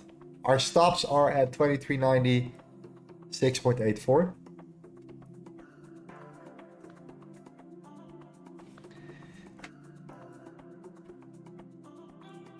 But we're building something. We're building something.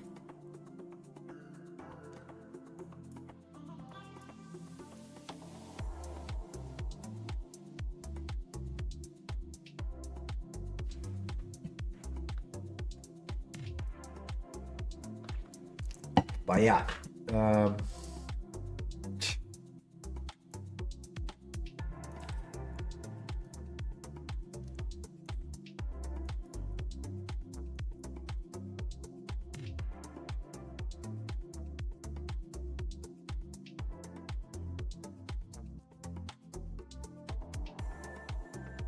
that's what we're having now. We're having that exact zone here.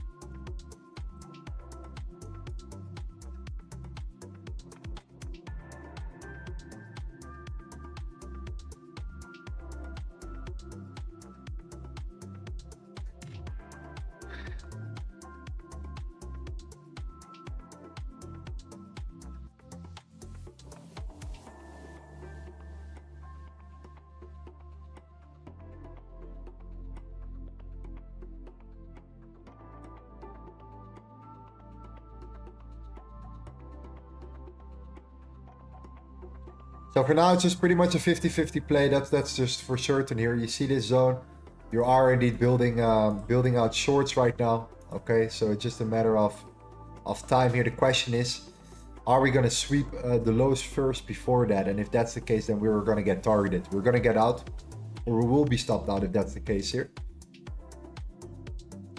But yeah, we are trending upwards. We are pulling down on the lower time frame. We're heavily compressing now, and yeah, that's your level, right? That's the 23.98. That's where these buys are coming from.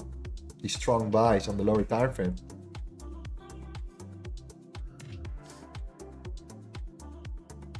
But it's a very volatile gold today, similar to yesterday. So this might be also a good lesson to be very cautious with gold as well during these periods.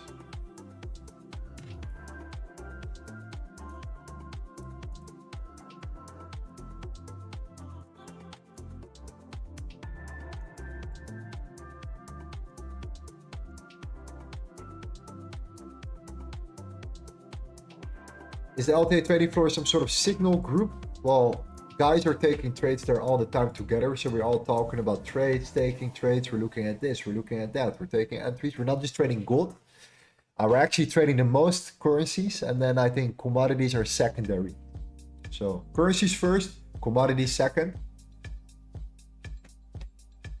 And indices, you know, similar to commodities as well. So it depends. So you could say it's some sort of signal group, but I would not like treat it this way. We would really appreciate it if you actually are coming to the group as a learning, just to learn, right? Because it does require your attention, right? You have to actually be there. You actually need time to be there, right? You don't have to be there like visually. You can also just put your AirPods in and listen to it.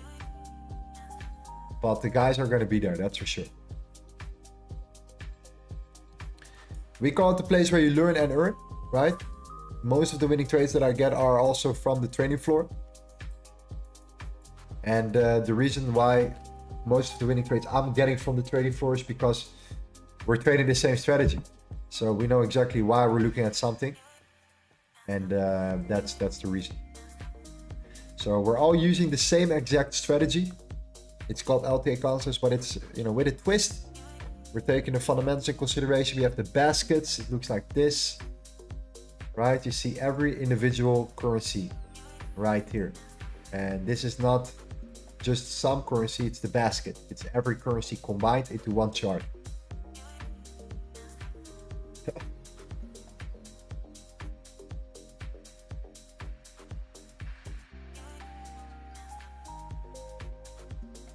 Same for US30. US30 is also extremely choppy though. You can see it right now as well. Very choppy as well.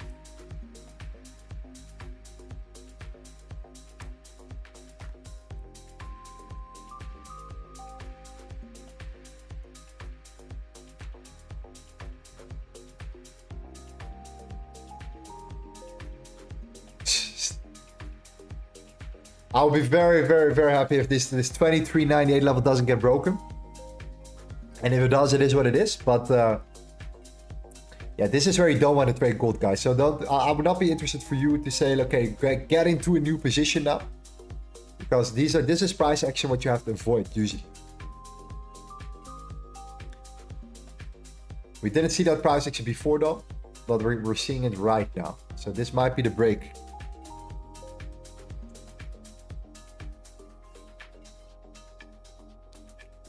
Might be a big break as well if this is the case.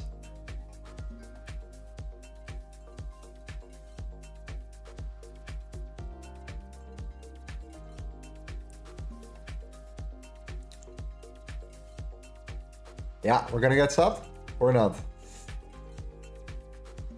Jesus, man.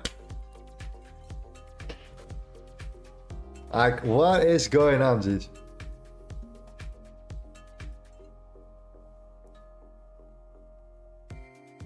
There is no way.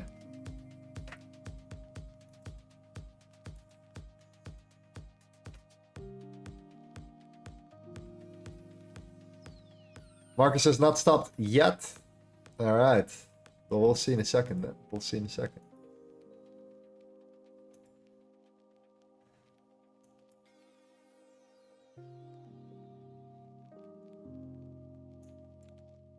Yeah, thank you, Vantage. Thank you, Vantage. We might still get stopped out, but thank you, Vantage, for not screwing us. Thank you, Vantage, for not screwing with our spread and keeping the spreads nice and small. Okay, we're out. Wow, this is probably the craziest gold trade I've been in this year. Not gonna lie, guys, this was one of the wildest trades I've seen so far. All right. So don't want to be in this action. I don't want to trade this for now. If the price action stays like this, you know, in the short term at least, because gold is very nice, very nice pair and instrument to trade. But sometimes it has its tempers, and this might be one of them. Crazy.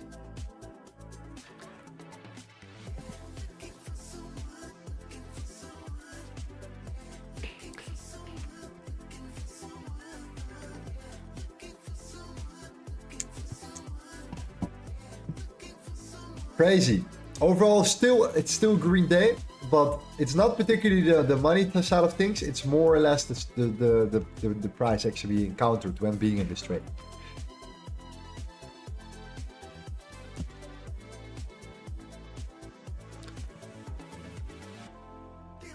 Don't get into another trade. Wait for the next one. I agree.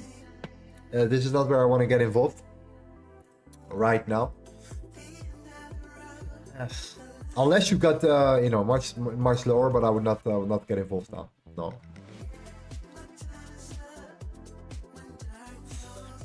Mike says, "What the hell is this price action?" Yeah, I don't know.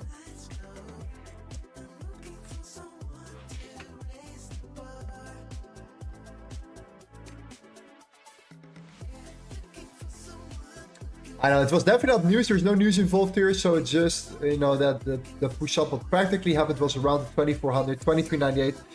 I think big buyers stepped in, constantly stepped in, trying to hold up, trying to push price up, and then every single time when they tried to push price back towards 2400, that was the moment when price reversed, and, like, you know, when they just couldn't break it, couldn't break the highs.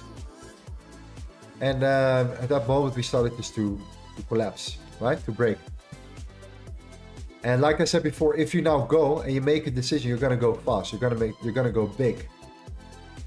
Potential. But also that is a gamble. So yeah. Wave says W in the trading floor 2 times today. Yeah, now overall good day still, but just crazy gold. Yeah, if the price action stays like this on gold for the next week during the New York session, because this is the open. I don't know where the open was, but you know, we had that winning trade at the beginning of the stream, and ever since the open, I think we sparked out. We took our profits there, and then after that, it became a mess. It became an absolute mess from that level right there.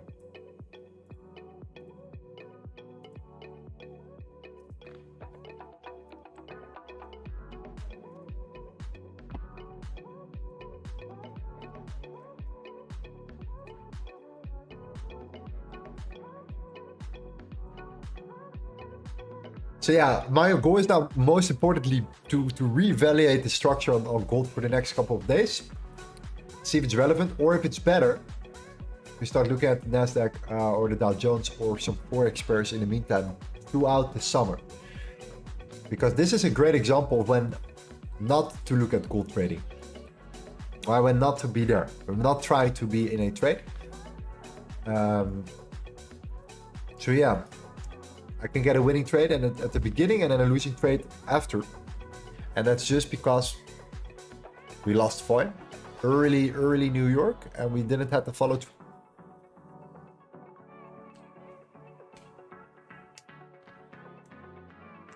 Lorenz, do you think of re-entering on gold?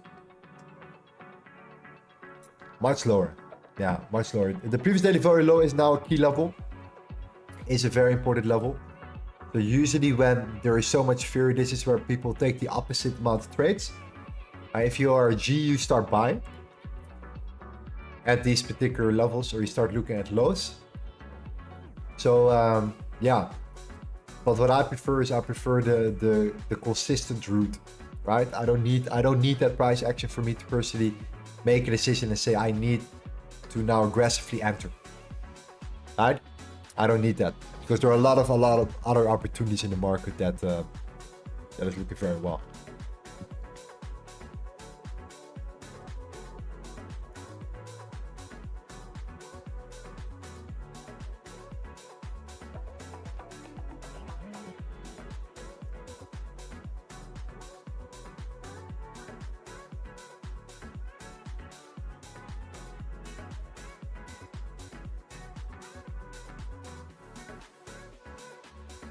So yeah, very interesting stuff. So overall, still that rejection play for gold. Gold was unable to pull through. We're now at the previous daily very low, the 2394. Yeah, you're gonna find support here. You're gonna find short-term support here. The question is, will it hold? Yes or no? I don't know. But short-term, you know, we might find that support here around the 2393, 2394. We talked about the level beforehand. And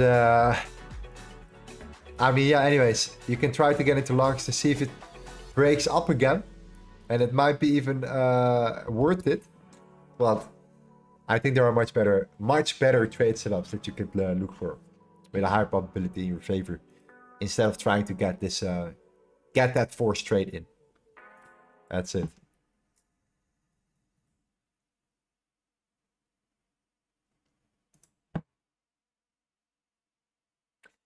So how's your top step thing going? Top step is already completed. We already completed it. We're now working on it. We only have taken one trade ever since. So yeah, we'll release more information soon about our top step. Yeah.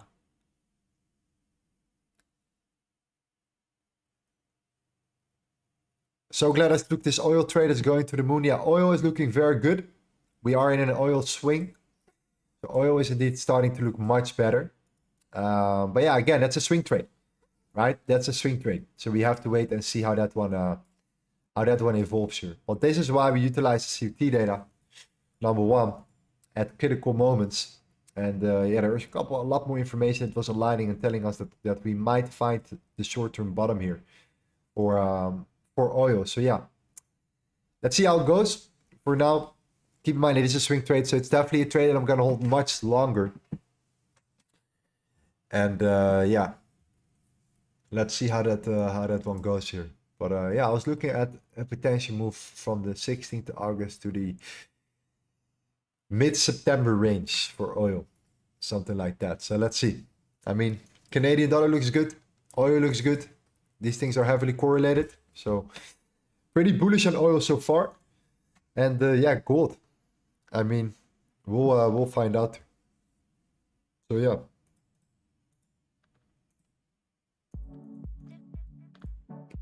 Tell me in the chat if you still enjoyed the stream.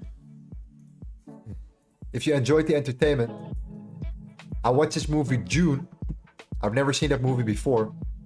It's probably my all-time favorite movie now. My favorite movie of all time. This price action was better.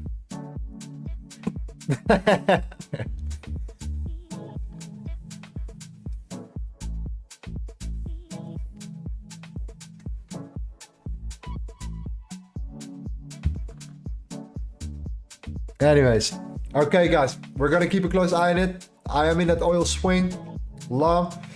Overall, we held our ground here today. The guys killed it with the US 30, the Dow Jones, and gold's price action is also a good lesson to not always be in a trade for me personally around the New York sessions. Not liking the New York sessions here based upon the structure. You can see it every day, every single day. We're making that same old kind of interesting move here. This was kind of nice though on a Friday. But every New York session has been absolutely crazy in terms of choppiness, volatility.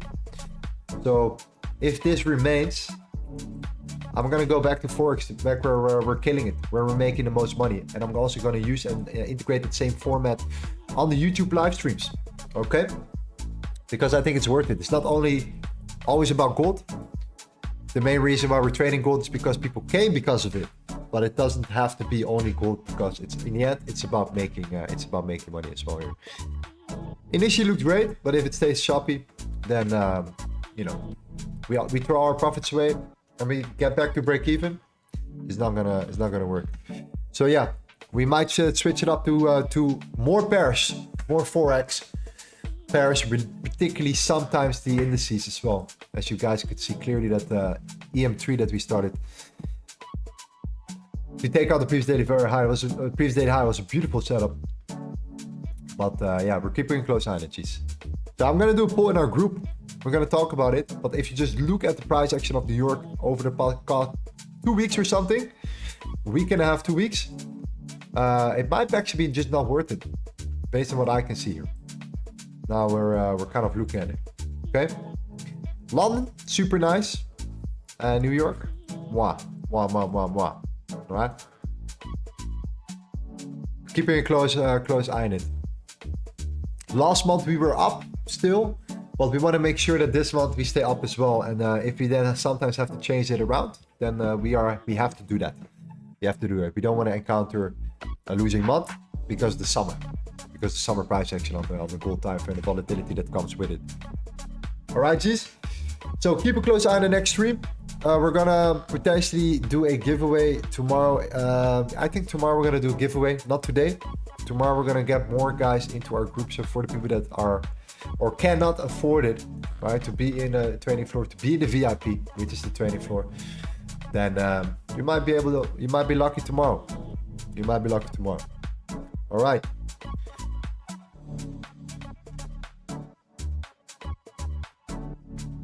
Alois, did you already go through your oil setup, or are you gonna do that in the trading floor? Yeah, we have been talking about oil already for a while.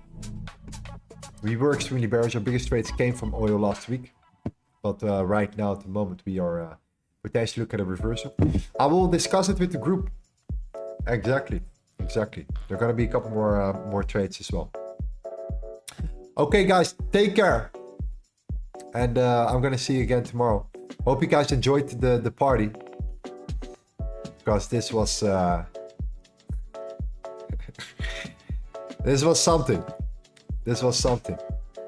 The guys lost 23.98. The big wheels fought their battle. They couldn't do it. All right, there we go.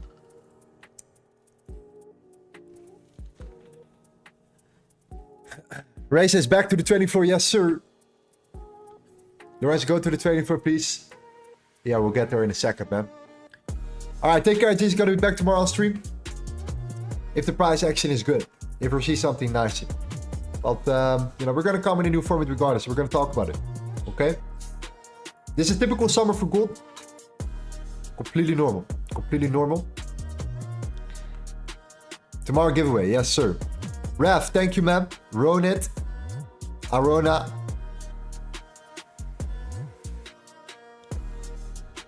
Shout out to you, my friend. Too wavy. Take care, G's. Take care. Ciao. See you tomorrow.